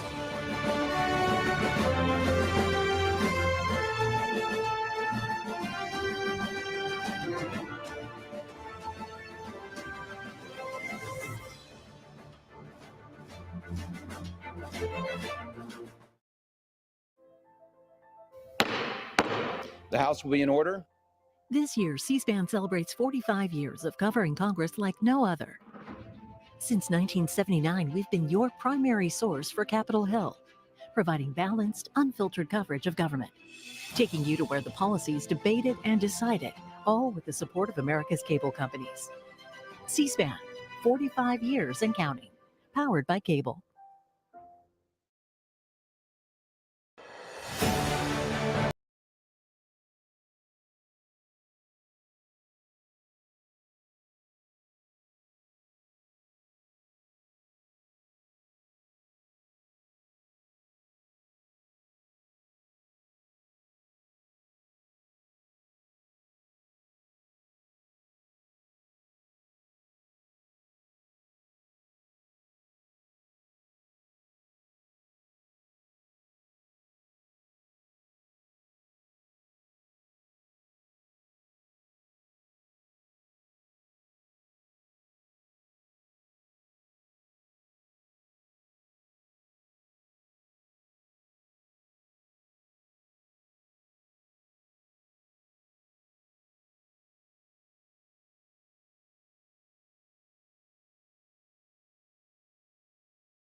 And now back to CBS Broadcast Center in New York City for the final minutes of tonight's live simulcast of the CBS News Vice Presidential Debate.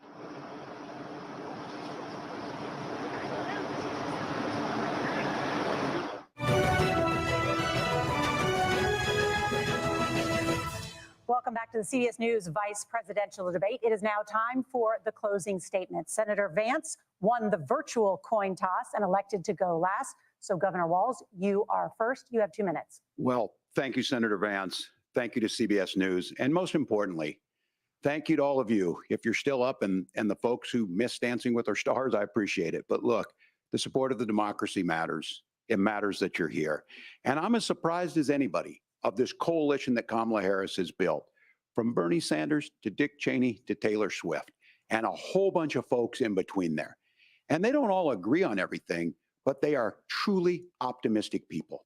They believe in a positive future of this country and one where our politics can be better than it is.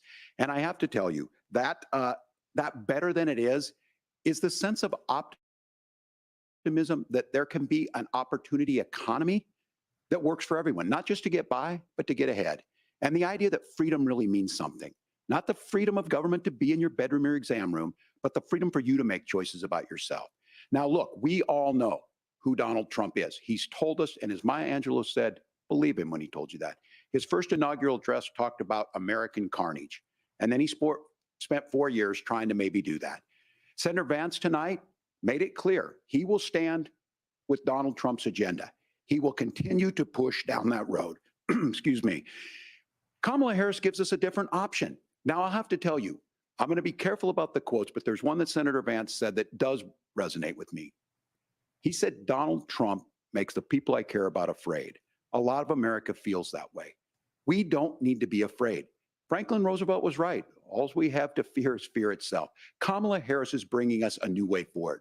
She's bringing us a politics of joy. She's bringing real solutions for the middle class, and she's centering you at the heart of that. All the while asking everyone, join this movement, make your voices heard. Let's look for a new day where everybody gets that opportunity and everybody gets a chance to thrive. I humbly ask for your vote on November 5th for Kamala Harris. Governor Walz, thank you. Senator Vance, your closing statement. Well, I want to thank Governor Walz, you folks at CBS, and of course the American people for tuning in this evening. And one of the issues we didn't talk about was energy. And I remember when I was being raised by my grandmother, when she didn't have enough money to turn on the heat some nights because Ohio gets pretty cold at night and because money was often very tight. And I believe, as a person who wants to be your next vice president, that we are a rich and prosperous enough country where every American, whether they're rich or poor, ought to be able to turn on their heat in the middle of a cold winter night. That's gotten more difficult thanks to Kamala Harris's energy policies. I believe that whether you're rich or poor, you ought to be able to afford a nice meal for your family. That's gotten harder because of Kamala Harris's policies. I believe that whether you're rich or poor, you ought to be able to afford to buy a house. You ought to be able to live in safe neighborhoods.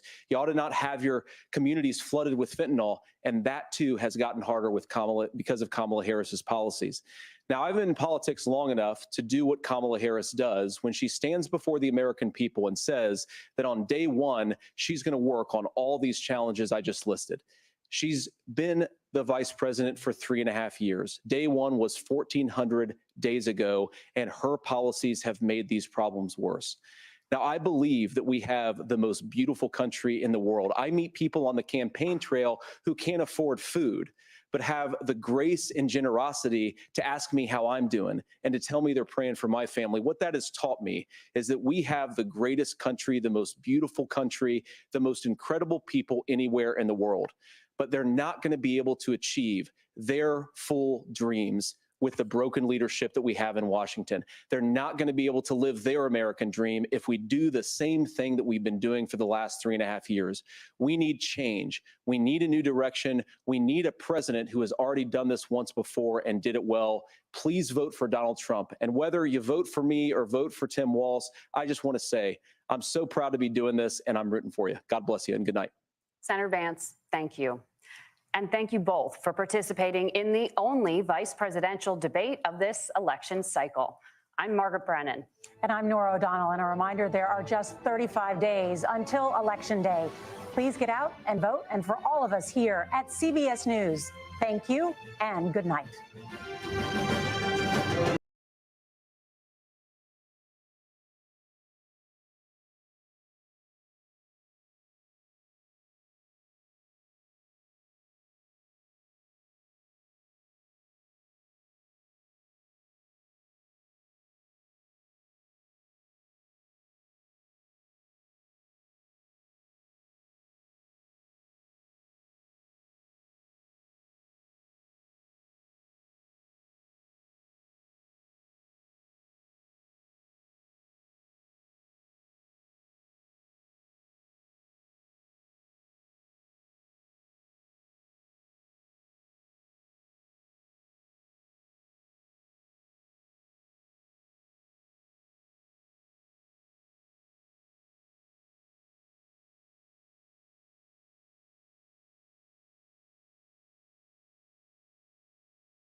Good evening.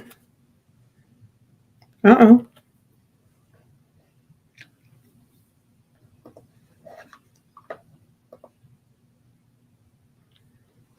I can't hear you.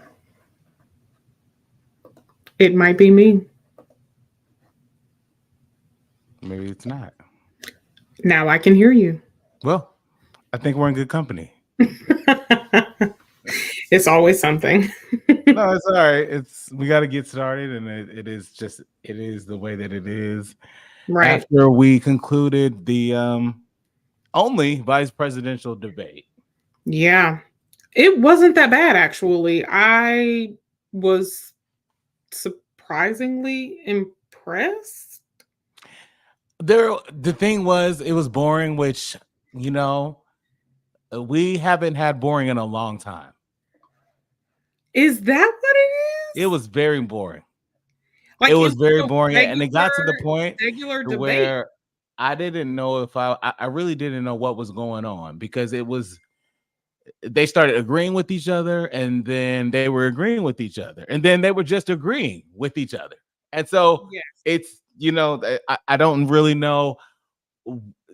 My takeaways were that JD Vance understands that if Donald Trump loses, he may die soon after, and he still wants a career in politics. He said nothing about childless cat ladies. He did not. I was just watching some videos of JD Vance, just of interviews that he's given over the last 4 years, and I don't know who that was. And what I do know is that was an Ivy League educated wordsmith. He said a few things that stuck out to me. I felt like when I saw him get the most excited was when he said he wanted to empower law enforcement. And this debate was over an hour and a half. It went a little longer because they started off and they started to spar, but right. There was a lot said. I've got a lot of notes, a lot of things that I heard, but then it was boring. And then when he said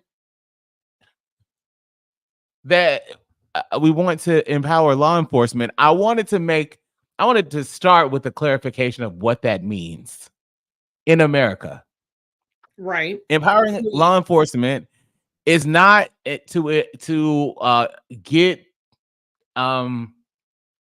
to stop petty thieves. It's not going to unlock the deodorant in your local drugstore. Empowering law enforcement is not what that means. That means stop and frisk. So if you are familiar with the laws that were put into place in New York City under disbarred and disgraced Mayor Rudy Giuliani,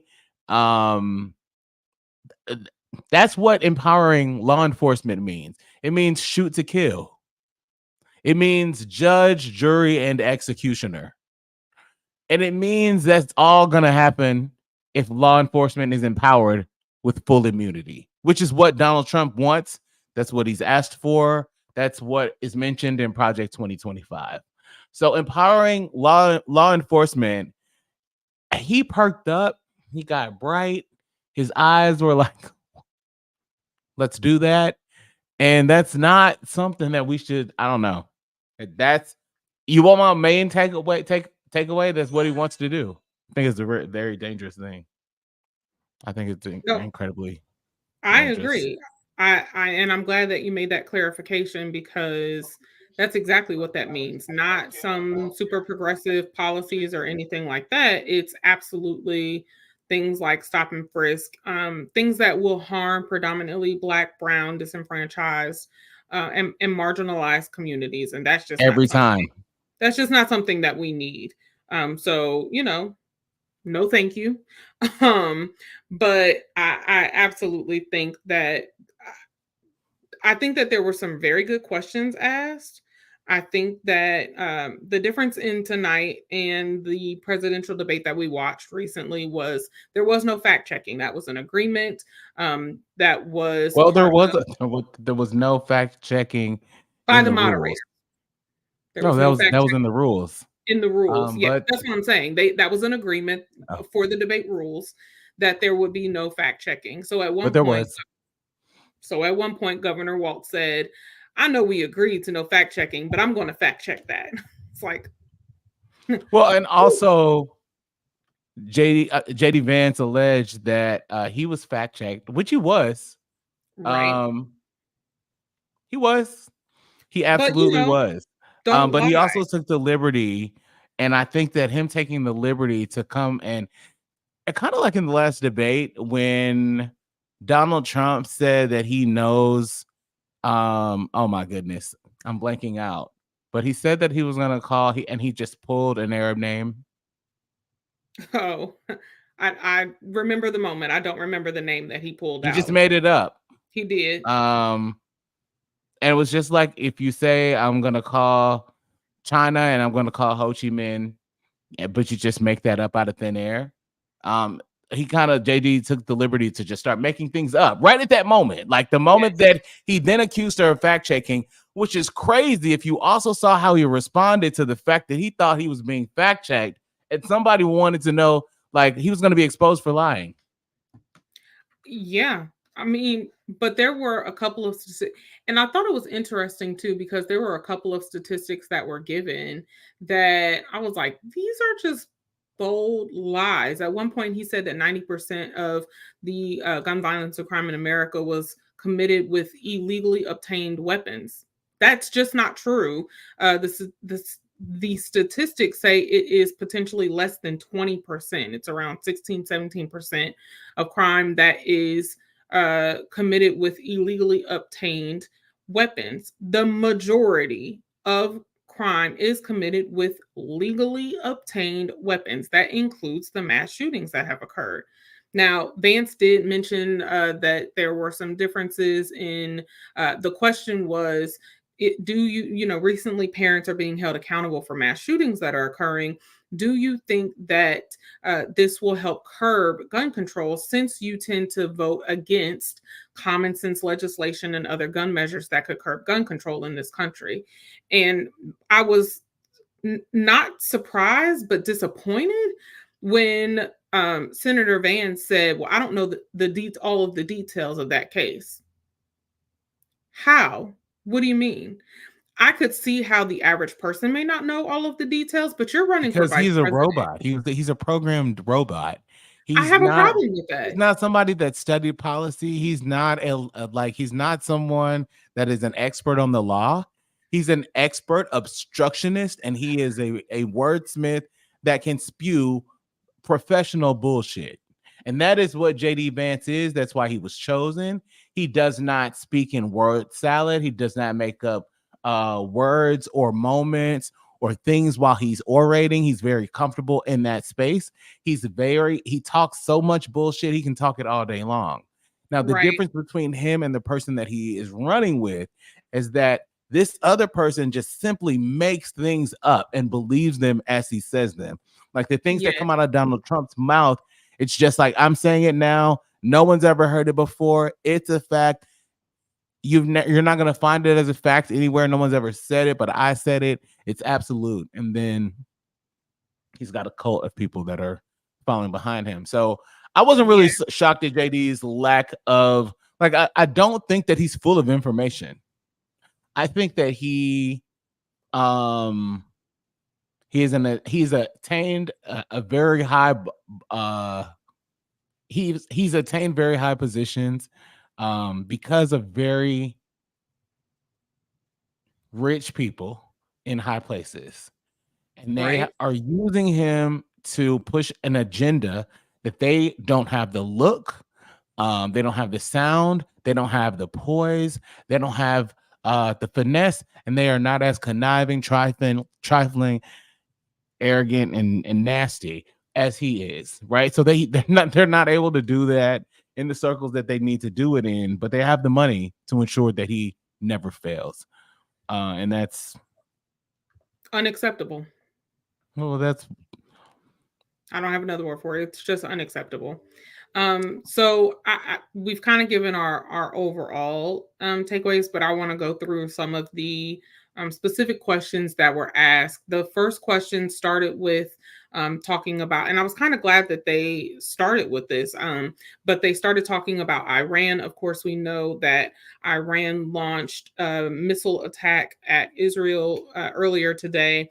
I was explaining to a friend of mine because they were watching, expecting, big explosions as the missiles were headed towards Israel. And I said, well, no, the dome is going to capture them. It's going to counteract them before they ever hit the ground. And they looked at me and said, I'm sorry, the what? So I just want to clarify for anyone who is not aware of this, Israel has what they call the Iron Dome. So as we know, as you may not know, some of you may not have watched the news, but earlier today, there were talks about a potential attack from Iran to Israel in retaliation. They have been going back and forth in the region with different attacks in different areas between Israel, Iran. Hezbollah's leader was killed. And so with that, Iran retaliated earlier today. It was around 8:30 p.m. Israel time, but it was in the morning today with a missile attack. I think they fired over 80 or something like that. At any rate, none of them hit because of the Iron Dome, that counterattacks, attacks that occur like that. So they started with talking about that. And then the question was, would you support a preemptive strike? If Israel was to preemptively strike, would you support that? Waltz started with the same talking points that the Harris-Waltz ticket has been talking about is Israel has a right to defend itself. We must continue to enable this right. Essentially, we must continue to allow them to have everything that they need in order to defend itself, but we want the violence in the region to essentially cease, decrease, all of that. And then he started talking about how some of Trump's former staff even has said that Trump is unfit for office and shouldn't be anywhere near it. Vance came in and did something that I thought was very interesting. He did not start by answering the question.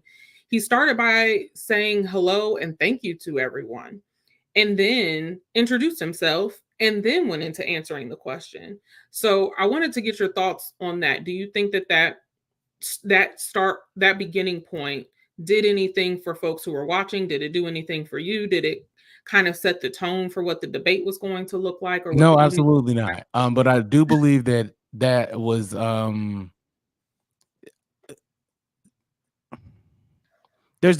there are a couple of things with what he did. Again, he is Ivy League trained. He knows how to enter a room. He knows the appropriate things to say, and because he knows how to close a deal, he doesn't have to know the information. That's how he's trained. So I grew up with people like this that can snap this on and become this person, and I know who they are. I feel like what JD Vance is. I said this, and some people were like, "Yeah, I think he is unfortunately symbolic of the egotistical assholes that a lot of us work with and for." That they are somebody that comes in and they will lie to your face. They will lie behind your back. They will lie about you. They will lie, with you standing there. And then all of a sudden, boom, promotion. So that's kind of like, if you followed his career, that's really who he is. And there's one thing about Kellyanne Conway, who used to be the former counselor to Donald Trump. I don't know what type of official title that was, but that was her title when she was in the White House. She said that, part of the reason that she felt like he was going to do well today was because Democrats have attacked him constantly since he came on the scene. And, he wasn't, if you're viewing him through the lens of a childless cat lady, then he didn't, or someone that hates childless cat ladies, not him as one. Even though he kind of resembles a cat, if you really look closely, one that's aged a little bit. Please. But I think that if you were to take his word for, if you were to take that framing and then see how he showed up today, and you're like, oh, well, he wasn't spewing off this. Of course, He's talking when he's talking to tech bros, he's getting off. When he's talking to tech bros, he's spewing his hate. When he's talking to tech bros, he has on an imaginary KKK hat. But the KKK also worked in boardrooms. Let's be honest. The KKK paraded around in dark, in the dark, in white sheets and white hoods and white caps and whatever else was they used for garb. But these were people that were executives at JP Morgan and Wells Fargo. That's true. That's true. So they look just like that. So yeah, that's what a white supremacist looks like. Somebody like JD Vance. That's and it doesn't, white supremacy doesn't have a face, but if it did have one, Danny, here we are. Okay. So again, there was no shock. Deceit. People are deceived all the time because things look good. Yeah, and I think one of the overarching themes of this evening, the last debate that a lot of the coverage that we have done in this election season and in past election seasons is, and I put this on Threads earlier tonight, I think that I have to almost give a little bit of credit, though I don't want to, and this is credit in a negative way. But the Republicans have done a really good job of honing in on their talking points when it comes to the economy. And to what you just said, they have done that hinged on the fact that many people don't understand or know the intricacies and the complications and the way in which our governance and infrastructure is set up in this country. And so they make their talking points that fits their audience or their target audience, or, knowing that when you talk about the economy and you talk about stimulus checks and you talk about different things that the American people have benefited from, they want to tout it like it's something that the president did. Well, Trump gave y'all stimulus checks. No, Congress, a democratically led Congress, provided the stimulus checks, which Trump actually held up because he wanted to be the signature on the check. And this is why. And so they do these and they try to develop these talking points. And to a degree, it works. Because even, I think it was O'Donnell tonight that said something about, in one of her questions to Walz, that over 50% of the American people think that Trump, they like the policies that the Trump administration or that the Trump campaign at this point is touting on the economy more than they do Harris Walz. Why do you think that is? And I almost wish that Walz would have just said, well, because they're lying. They're just lying. Arguably, and I've also heard James Carville say this often, but I tend to agree with this. Having morals and ethics, telling the truth, all of those things are great, but they don't win all the time. And so the focus on and me saying this, please hear me. I'm not saying that you shouldn't do any of those things or have any of those things.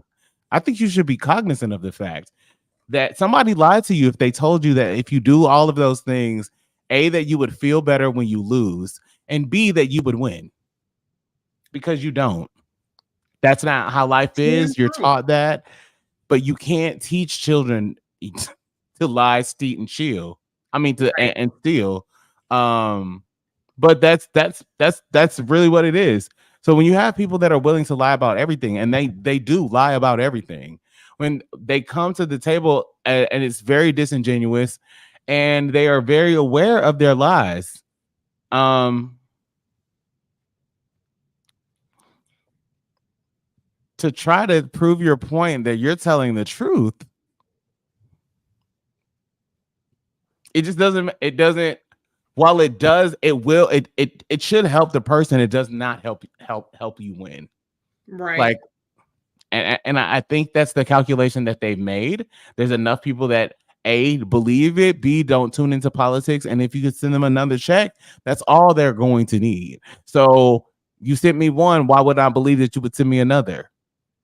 You sent me one, I ain't got one from anyone else, and no one else's name was on it.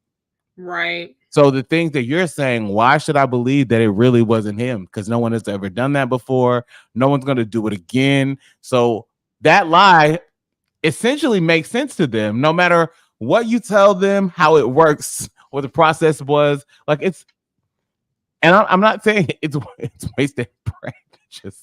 It's just where I've found us. This is where we are. So we could sit there and try to pick their lies apart. The other side has never even heard the truth, so it doesn't even matter. That's depressing, just a little bit. Yeah, and it's but if that is the strategy, you will lose. And an Atlanta radio host comes to mind as I think of this. I remember him speaking to Stacey Abrams when she was running for governor for the first time. And she told him that her goal is not to beat Donald Trump or to beat Brian Kemp. She said that the goal was to win Georgia. And his response to her is, well, then you're going to lose. Because their objective is to beat you. Like their objective is not to tell us the truth. And that's the point I want to make. Their objective is really to win. They only want that power. Donald Trump does not want, he wants the power because he doesn't want to be prosecuted.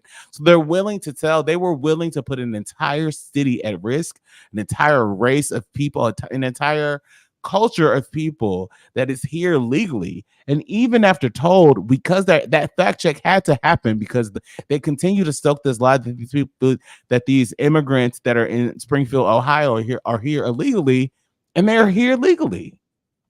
Right. And he jumped onto why that program should be illegal. Right. They don't want to tell you the truth. Even when told and corrected that this is a legal program, now they want to tell you why it shouldn't be legal and why it should be made illegal.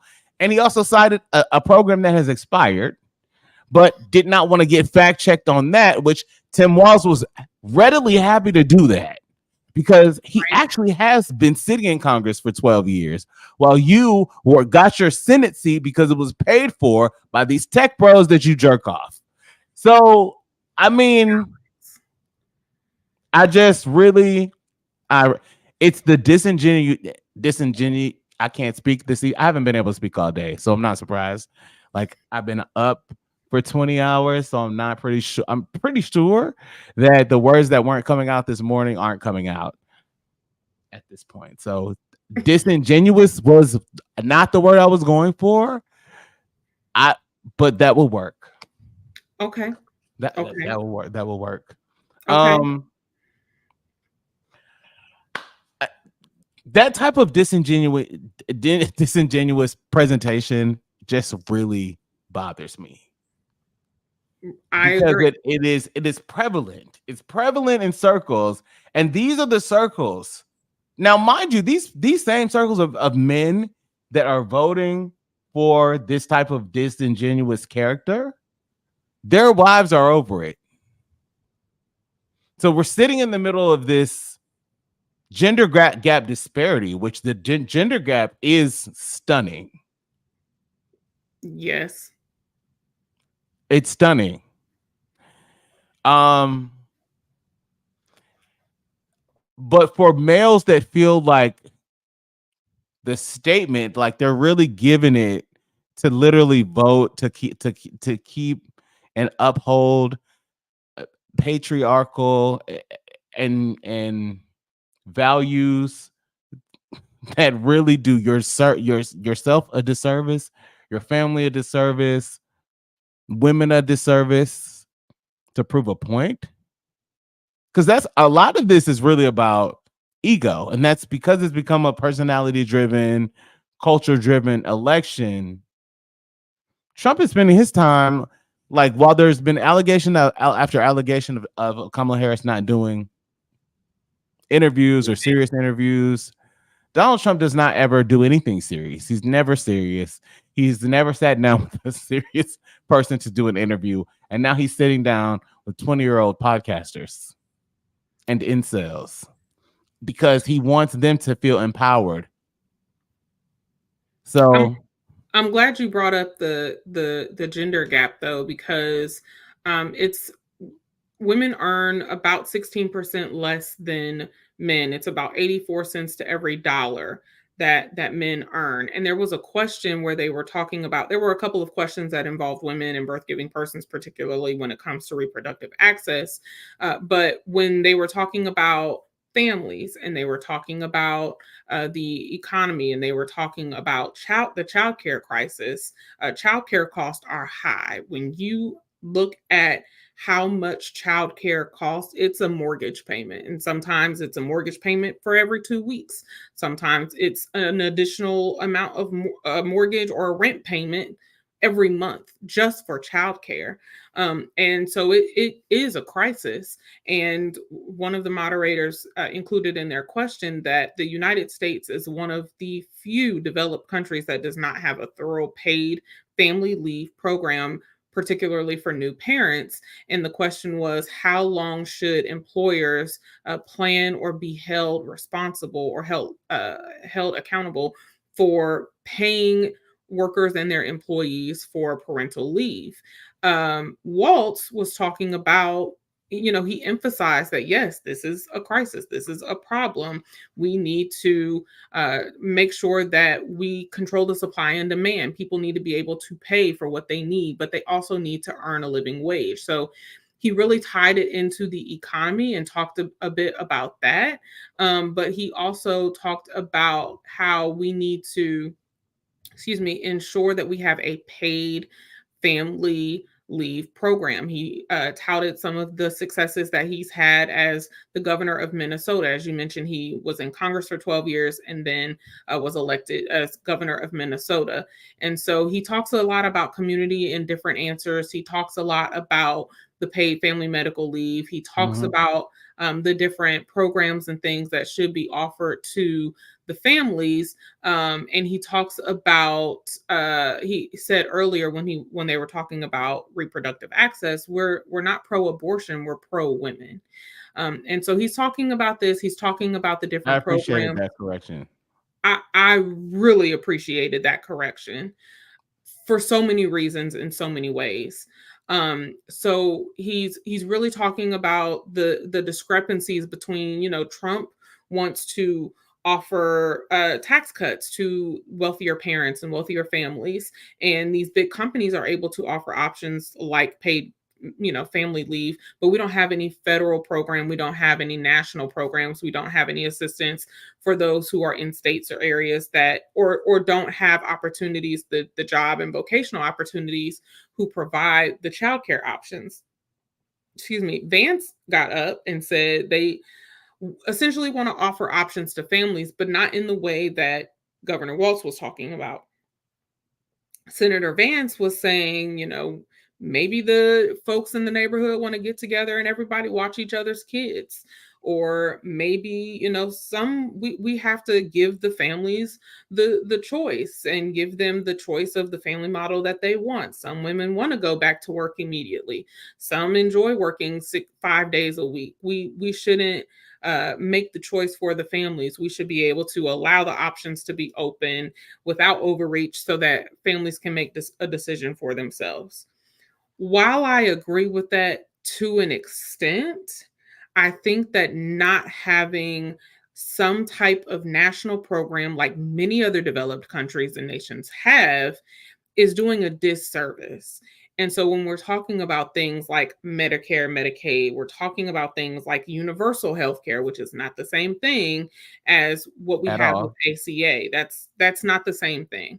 You have states that will not fully expand Medicaid and Medicare, despite there being federal subsidies and programs that will help cover different costs and things like that for states to fully expand Medicaid.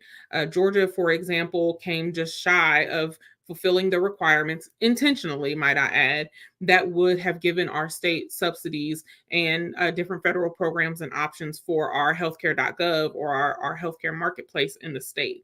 So in this state, you're either paying $400 to $500 for basic care for a single person through the healthcare marketplace, or you're going to have a job that's offering you benefits. And God, I hope that they're good benefits.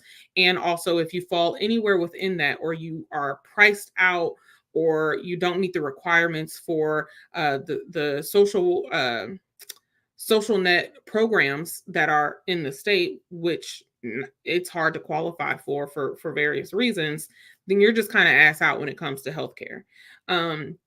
And so I appreciated that response, and I do think it should be the family's choice, but I think that we should have options so that it can be a choice, because right now for many Americans it's not even a choice. You don't have options.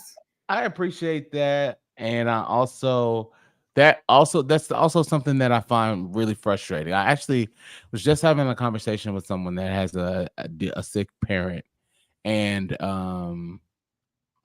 they live in this state, so they were really concerned about taking the time away, and I was like, you shouldn't be concerned about that. You're covered by paid family leave. They were like, not at my bitch ass job. I'm like, yeah, you are. Because it doesn't matter, and you got 9 weeks. So, but it's a state benefit. So it's something, and it's a sick parent. It's a new child. And I encourage all of those of you that talk shit about New York to search paid family leave and see what rights we have here. Or Minnesota, apparently. Or Minnesota, as he said it's a healthcare. He made it sound like it was a paradise. He did. What did he say? I think he said, but to that like point, the #1 state in healthcare or something like that. To that point, it's important to say over and over and over again, all states are not created equal. They're just not. So what's happening in your state may not be happening in another state. Right. What happened to you may not have happened to you if you were elsewhere. Right. But some of these things, when it comes to election season, we want to blame it on the president. We want to blame Joe. Well, where was Joe? Where was Joe? Joe's job is not to be in the everyday activities that are happening in your life or in your community.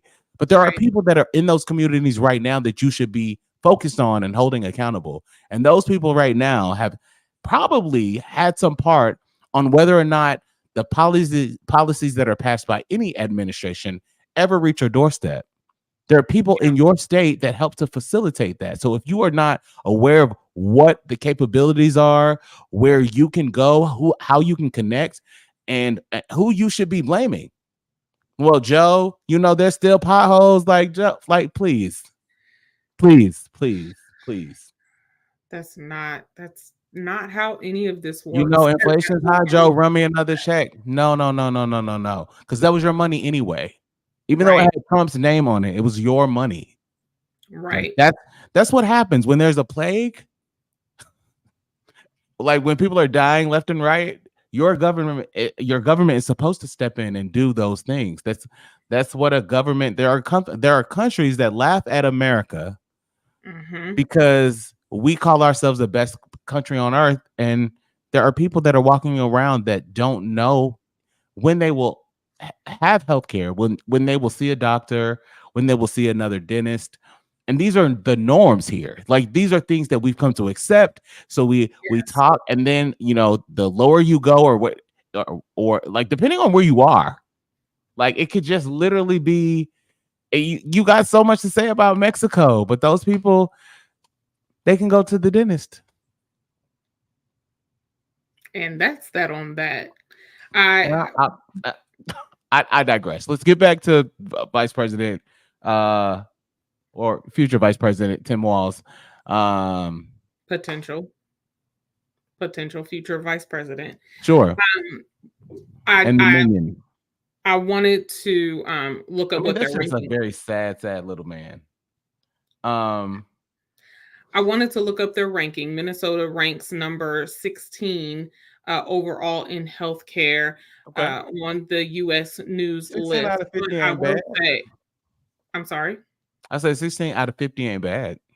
It is not, but I want to dig into some of the details of their ranking and do some comparisons.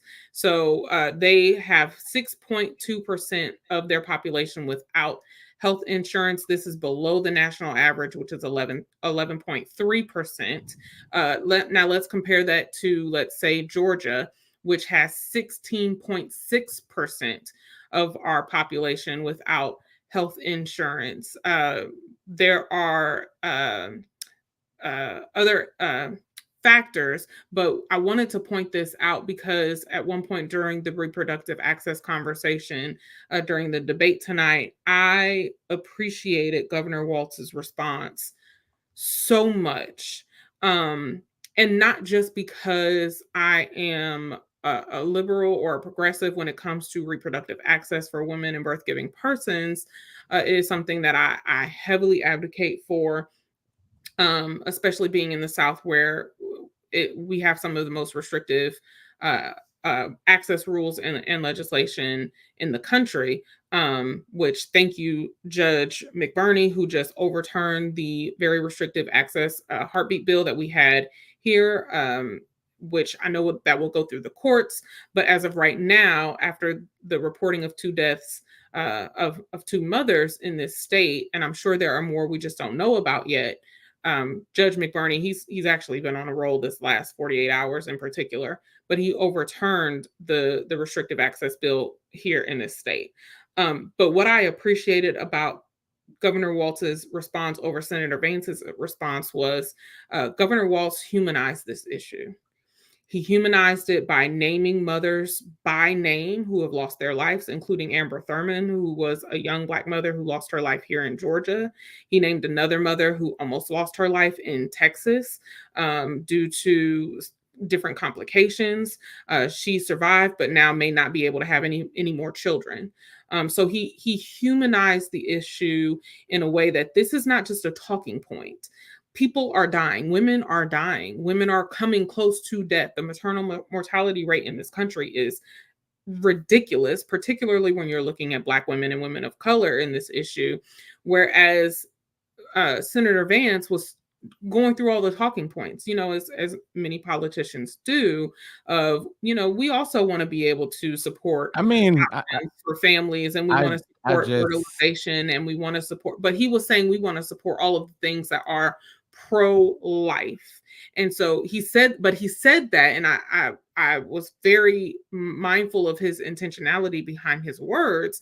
He said that without saying we're pro-life, and then accused Democrats of being pro-abortion, which was why I was glad that Governor Walz came back and said, we're not pro-abortion, we're pro-women, which is a distinction. And then he doubled down on humanizing the issue and naming the impacts to mothers who are dying from these unnecessary restrictive abortion bans and limits to reproductive access. Particularly when he was asked why he loosened the access in Minnesota to a degree, he was like, because it should be between women and their doctors. And then he brought his faith into it for the first, and I think only time or primary time throughout the whole debate. So I really appreciated Walz's response to that over Senator Vance's. I get that, and I think it's good that we can all find something in it that we appreciate. And I for some reason, I still feel the way I feel that that strategy is imperative for Tim Walz and Kamala Harris to really see people for who they are. The other campaign is not looking to see people, and because they don't have to. The requirement is not there. The goal to dehumanize is literally something that's done, and when you other something, then people think that Christian nationalists are the best at dehumanizing and making things other. And part of the reason they can say we want our country back is because they don't believe you're supposed to be here. That's just how this all works. But one thing I found interesting, and as I went to go look for the quote, I think I just stepped into something that I'm going to have to investigate tomorrow. I'm gonna have you do this as well because you have your device with you. And on the hellscape of the app X, I went there because at one point it was an impeccable search engine. But if you go to your X and type in pro family, which is what was said tonight, and it was leaned into, and it caught my attention, and I have my notes, specifically the quote, because I wanted to talk about what he said. But if you search pro family on X right now, and your results are giving what mine are giving, this to me, I had no idea that pro family was also a dog whistle. I had no idea that pro family has somehow become the same as Proud Boys, Stand Back and Stand By.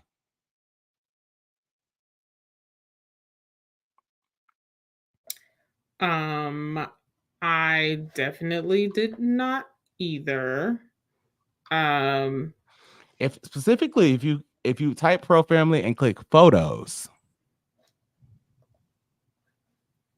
Okay. To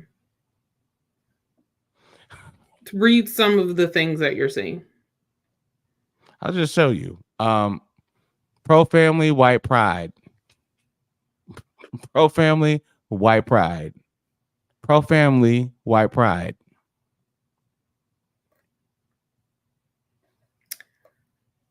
My algorithm must be oh wait, here's one. No. You know, and No. I didn't want to derail that, but Okay.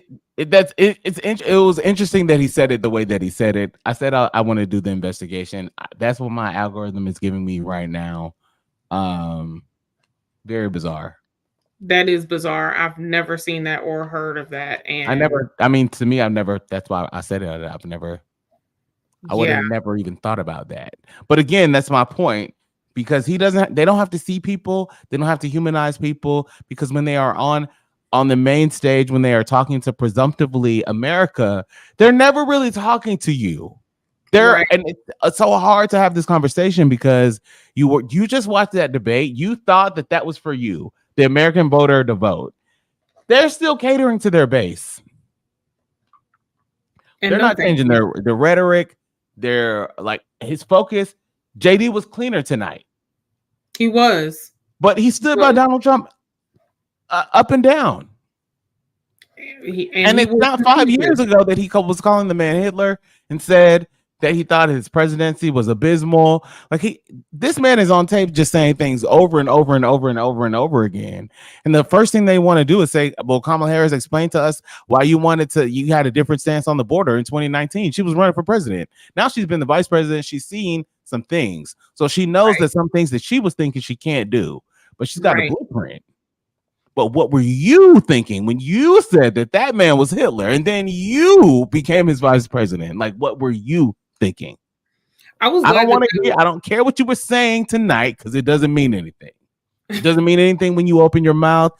When you go and visit random donut shops, JD, it's off-putting. It doesn't matter where you go. It's off-putting.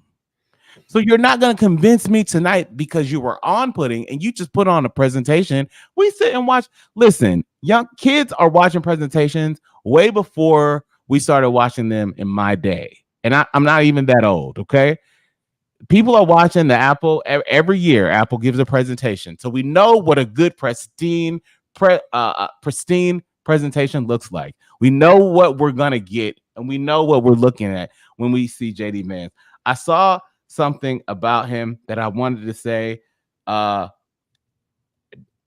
I saw Pro Family that led me down that route. But it seems that he gives a lot of people the feeling of that person at work he's that person. All I Tim thought Walz called it weird. All I thought when you just said that was the man from Sister Act 2 when he said that woman. Because you're right. And you just said something that I made me want to bring something up. But go ahead with what you were going to. You said No, I mean something about the Vance. general consensus that I find is that people just feel like he's that guy. Yeah, I can agree to And we that. all know that guy. You don't we never like if you say to yourself, if that guy ever gets promoted, I quit. Because I can't do it. I Like won't. if he delivers a pizza to my house again, I'm calling and I'm calling the police. Like And it's because it's just want him something banned that is off, delivery. right? So it's very hard because you polished yourself up and you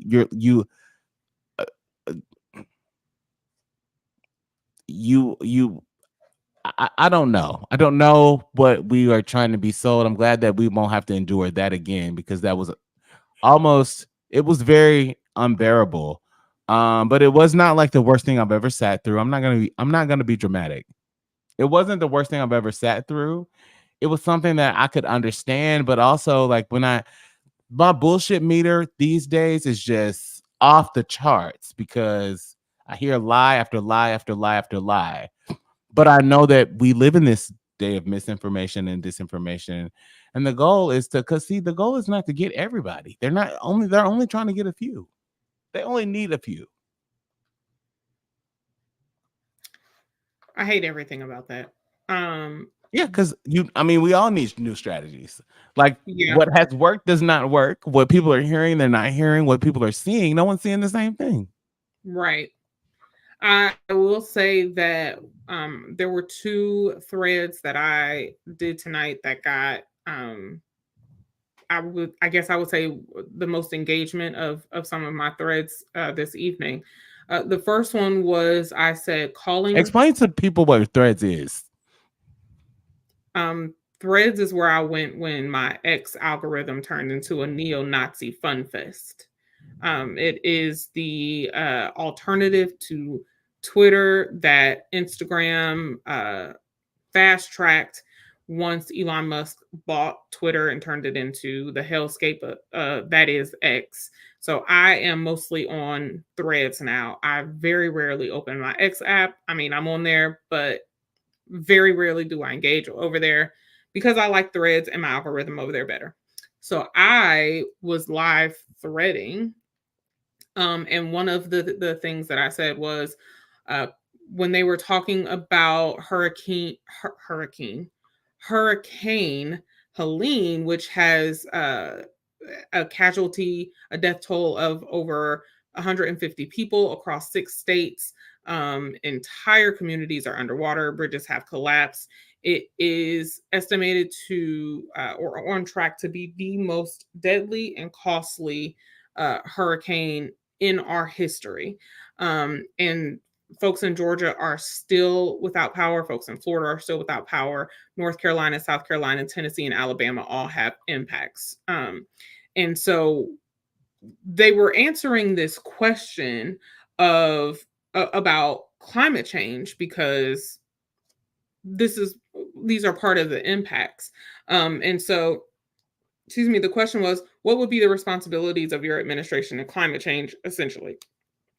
Vance starts with talking about both candidates agree that the death toll is horrific. It's tragic. The loss of life, the loss of infrastructure, the damage, the cost that it's going to take to rebuild some of these areas and cities and navigate recovery.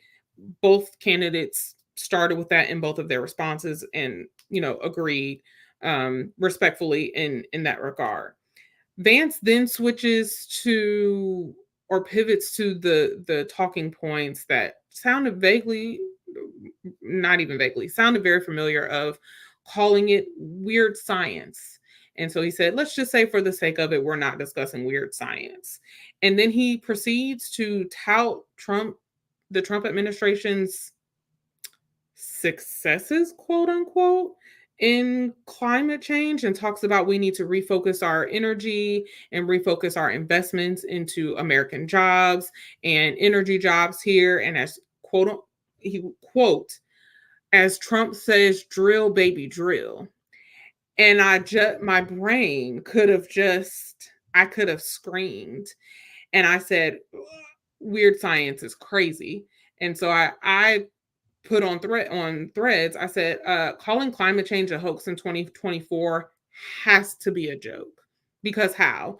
Not when it hailed on my deck in the middle of August in Georgia, and you are calling, and after what Helen, however you say it, has just done to the southeast region of this country, and you're calling this weird science? Are you kidding me? And I just don't understand. Now, my issue with Why?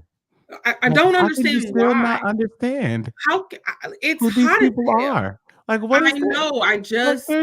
Like, You can feel the heat. You can feel these the people change. are lying. They're not serious Ah, people. So why I just react? Like these people are these people are detrimentally unserious. Okay, they are just the most I think they're unserious detrimentally people. unwell. It is pundit after pundit, candidate after candidate. They will look at you in the face and lie. They would look at you and tell you that the sky has always been dark purple, and for you to think that blue skies existed is just a lie of the radical left. And you're probably a Satanist, and you don't know your gender, and you don't know what a woman is. Jesus And then they Christ. say those things and they just keep saying them, and then they say them about you. Like the analogy I gave you the other day. Like, if I came to your house and said, Tiff, I want you to come outside. I'm like, I don't want to come outside, but I want you to come outside. Because if you don't come outside, I'm gonna come get people and tell them that I want you to come out, and I'm going to force you out, and you're still not going to come out. So I'm going to go and tell all of the people that I brought that you're in there eating cats and dogs. All made up, because that's what JD sat on CNN and told Dana Bash, that he made it all up. Right. But you know what? The people that are voting for Donald Trump, and the news content and feeds that they follow, they have not even seen JD admit the lie. So sitting here and wondering why someone would see mass devastation and call it weird science, that's called a troll. That's called an unwell person. How Or a do troll. you look at? I don't want a troll for a vice president. Maybe Okay. it's Then just. let that be the goal. But here's But my issue. as Here's my far as issue. getting frustrated about lies that will be told and stunts that will be given, if this man, if there was an award for stunts, Oh, he's a stunt queen. Stunt queen by and large. I don't even Here's want to give the stunt queens that I know that type of vitriol. oh my goodness, that's just so offensive to them. It just really is. I apologize to all of And I've the known some stunt queens over the years, and I'm telling you, that one right there is an offense. I Well, him apologize. and that Byron Donald, that crook. I apologize. Here's my contention with the Democrat side, though. And I know this was the first and only vice presidential debate. We don't know if there's going to be another presidential debate, but I doubt it. But here is my issue. Walz came on, and like I said, they both agree, with condolences and sending prayers and thoughts, and that everybody needs resources in the impacts in the Southeast of this horrific storm. And he kind of counters what Vance says and says, we did this with the IRA. We did this by investing in our infrastructure, investing in energy things and programs here. We did this with different costs and different creating different jobs and all of this. And then talks about how the farmers that he knows know what climate change is, knows that climate change is real, and they're dealing with the impacts of it, and that we need to reduce the impacts of climate change. Here is my contention. That sounds great. And yes, the IRA has many benefits. I was at an event recently where they walked through the benefits from community members, from rural communities to suburban communities to cities, homeowners, renters, all the way up to NGOs, nonprofits, non-governmental organizations, and businesses. And also, we cannot get to reducing the impacts of climate change, which is real and not weird science. We cannot get to that by doing things like drill, baby, drill, or continuing fracking, which has been proven to lead to climate change impacts. So I am not with either side at the moment when it comes to this topic, because neither of you and many politicians in this country are not doing the work of passing legislation, passing restrictions, passing regulations that we need to reduce our carbon footprint and to reduce the impacts of climate change. It's hot as hell outside, and I just don't know how many more times we have to say that. I'm gonna say this because I truly mean it, and it unfortunately there comes a time where people can become too smart, and so while I understand what you're saying, in the country of over 350 million, probably less than 1 million know what fracking means. Okay. Heard. So Carbon footprint as well. Right. You're right. So, right. I'm being honest. I took a class. No, I went right. back to college and took a class and got obsessed with the environment. And so there's things that I still do that I'm like, oh, this is terrible. I'm one person. My carbon footprint should not be that of a 5-person family. However, this is information that I've been working with for 15 years. So I think about it, but I say that to say it's a losing issue because we want to tell the truth and talk about it from a factual standpoint.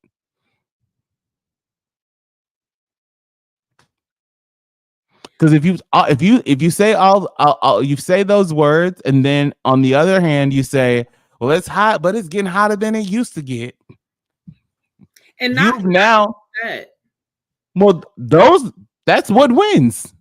That is what wins. So now but if you say weird science, it's easier to comprehend because you know what science means. Yes. So I feel like while I have my issues, I think that it's a nothing burger right now because like there's no people feel it, they don't understand it, they don't know. They know that it's hot. They know that things are getting hotter. They don't know because they've been here X amount of years on this planet, and they've been doing this, and we had plastic straws, we had all of these things. So you can't tell me that all of a sudden that's just where the people are. Yeah. And so finding out how to talk to them right there, I don't know the answer. I don't know how. You're right, because you say that and people are like, is that why I have this straw that's disintegrating in my drink? That's annoying. Bring back because if that's what it is, then I guess I'm gonna have to burn up. You're right, and I get that, and I will not go into all of the details about climate change and all of that here. We can talk about that through episodes on my podcast, which I've done. But I'll keep doing it. But to your point, I think your point is perfect. Just my thing is, Democrats have I think they have they don't have the right solution either. But the verbiage, they definitely don't have the verbiage. Well, Democrats the other side, the Republicans have the verbiage. They're calling it weird science because it's hot, and she keeps saying big words. He said bigger words. I don't know what that means. I know high and weird. And science, okay. So let's talk about, let me give a quick number, very quick. In the United States, the average carbon footprint of a person. This is how many times we fly, how much we drive our diesel or gasoline cars or vehicles. Recycling, even though when we recycle, it's a whole other conversation. How But long you leave your lights on? how long you leave your How long? lights I mean, on. how long you run the bath water? It How long it takes you to very wash your dishes? all of that, and then some. Some of the things we do each and every day leads into our carbon footprint. Our average carbon footprint per person in the United States is 16 tons. Globally, the average is 4 tons. When you go to climate conferences and listen to the scientists, which Democrats say they're doing, the United States is by far one of the largest contributors to climate change in the world, period. You can Google it and all of that later. The point is to what you just said, and that thank you for summarizing what I was trying to say. Neither side at the moment has the plans or the right answers or the right verbiage, and they just have these little talking points. And fracking, by the way, is basically the process in which they drill into the earth and create steam, or they create energy, or they create gasoline. That is what But fracking. like, you know it. You work in policy. The I people do. that work in Pennsylvania know it. The 49 other states where it doesn't happen, or Alaska, but the 49, maybe Texas, but the 49 other, 47 other states where it's not happening, they're like, huh? I think it's less Are than they that. saying the But yeah. wrong word? I've been asked that so many times. Oh, no. It's a real word. Google it. It's the right word. Fracking, fracking. And when you have questions, you can message me, you can thread me, you can DM me. Happy to answer them. If I can't answer them, my other best friend is an environmental justice, eco-womanist aficionado. I know she's listening. And yes, I'm talking about her. I will tag her and then she can answer it because learn from the best. And so I think that's something that I want both sides to work on. And I need it to be bipartisan. I don't need to agree completely with the Democrats. I don't need to agree completely with the Republicans or the independents or anyone else. This is not a party issue. This is a human issue. It's hot as hell. And if we don't want it to Well, continue to get hot you as do hell, have a party that's being ransacked by billionaires that are trying to fund their exit and excursion to Mars. I can't get into that. If you don't want it to continue to get hot as hell, if you don't want your community, your children, your grandchildren, your They nieces, built your nephews, compounds your where they family won't be members, affected. your friends, whomever, if you don't want the people you know to continue to have chronic illnesses like asthma and respiratory issues and other chronic illnesses, if you don't want to deal with the sewage plant that's down the street in your neighborhood because they continue to build and dump toxic waste and things in Black, brown, and disenfranchised neighborhoods. If you don't want a bio lab that is in your community, Conyers, Georgia, that then has a chemical fire, and smoke fills the air, and then they're saying, we don't think it's, damaging to everybody, so we're just gonna, remove the shelter in place. But this is the 6th or 7th time this has happened, or this isn't the first time that has happened. Those are environmental issues. And those are environmental issues. And then there are climate issues. And I just don't think either party has the response or the answer or the plans for this human issue that we all need to work together to come up with solutions for and solve. I'm inclined to agree with you. I actually want to hit. I know we're running low on time, but I want to hit healthcare. I think I just want to say this. The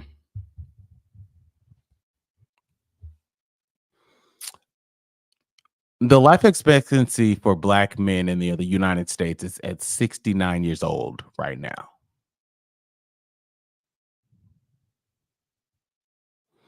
So if you're counting, I mean, for some of you, me included, I mean, I got a good 30 left on paper.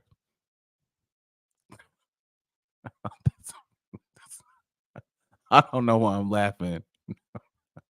Because I know that it could possibly be before then. I mean, plague be damned. Climate be damned. Maybe that's a blessing in disguise. Nevertheless, that is what the life expectancy is. Part of that is that we don't. Oh, it's like black men go to the doctor. With what health care? So the same way that I said that I had a conversation with someone about paid family leave, a benefit that is available to people that live in the state, doesn't matter if you have health care or not. If you're working, if you're an employee, then you can have it. But in places that people don't have benefits, they don't have, or they don't have the understanding that they need to get these things checked out.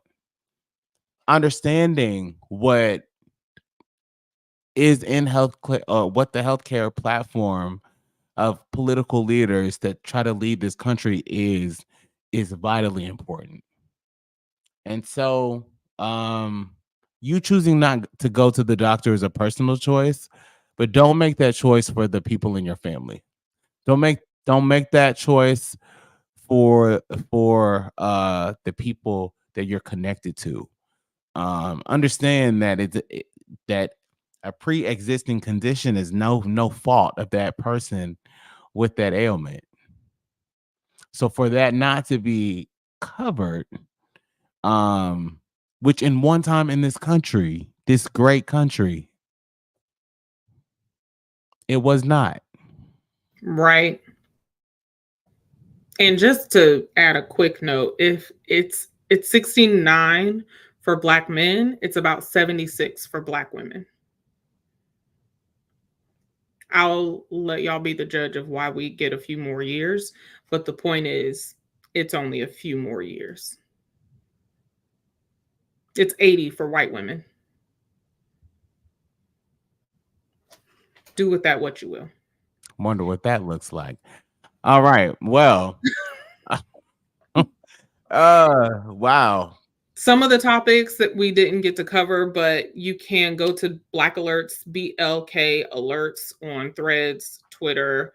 You can rewatch the debate coverage. You can go check out my threads, Alex's tweets, all of those things. Some of the things we didn't cover were gun control, which we covered a little bit.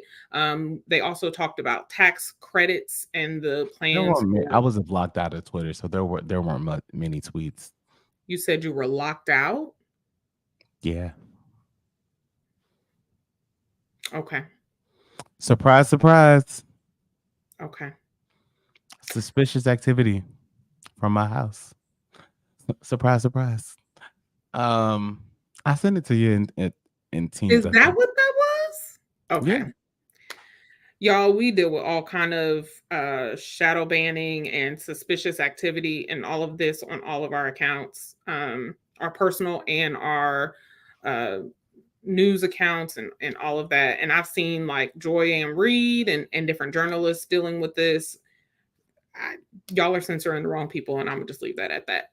Anywho, they talked a bit about medical costs, healthcare costs, the tax credits that are proposed by each, which the Wharton School predicted or estimated that the Harris-Walz plan would cost an additional $1.2 trillion to our deficit, while the what's his name, Trump and Vance ticket would add an estimated $5.8 trillion to our deficit. We really can't afford either one, but we definitely cannot afford 5.8. We talked about the shifting policies. We talked about reproductive access, which, just to note that one of the questions was about 9-month abortions that Trump keeps saying is what the afterbirth Democrats abortions. That's his favorite thing to discuss. Afterbirth abortions, that's not a thing, and there's no state in this country where that is legal. So there's that. Because it's just not. It's just not. I just want to say again that Vance said that close to 90% of the gun violence has been committed in this country with illegal guns. That is not true. It is less than 20% of criminal activity is done with illegally obtained weapons. They talked a lot about proposals for making housing affordable. We don't have time to get into that, but I just want my other thread that got a lot of attention was I said, I just want Vance and others to stop saying illegal aliens. Humans are not illegals, and to call someone who is human an illegal alien, I just think is so It's an disrespectful. American term, unfortunately. It's an American term, and I just want us to stop saying that. I just want us to stop saying that.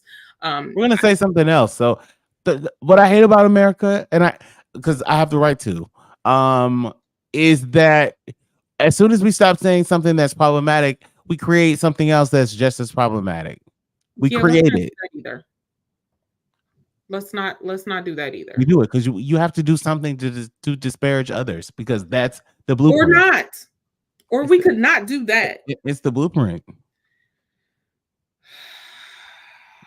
If you want to fast track to power in this country, disparage a group of people, specifically an ethnic minority that you think that you're above. Yeah, no, I guess you'll have supporters out of the woodwork, all types of unsees and unsees coming to your beck and call. Oh my Lord. At one point they said something about, they did talk a bit about immigration, and at one point Vance said something about kids being used as drug mules, and that he said more folks would go back home if they couldn't earn more than minimum wage. And I had a couple of issues with that. Number one, what? You made that up. That's just not true. People are fleeing violent situations and circumstances in their home countries and native countries. So they're trying to come here because we are supposed to be the land of the free and the home of the brave, and where everyone has the right to pursue justice, liberty, and happiness, and all of that propaganda that we tout out as a country. But also, are you saying that the minimum wage isn't enough to live on? Because if that's the case, then don't we have another issue? Which I think we do. But then there are laws, on the books where someone who has certain diagnoses or issues can earn cents per hour.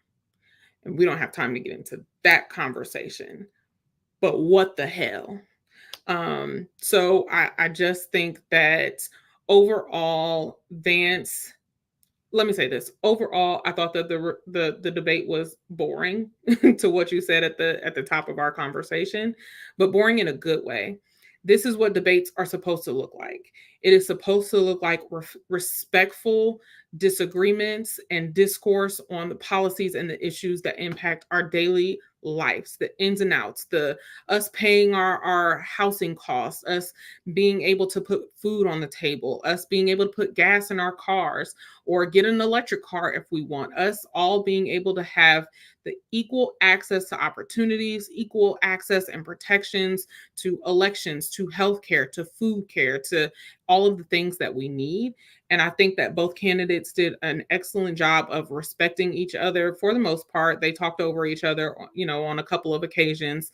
But I think that it was a respectful debate.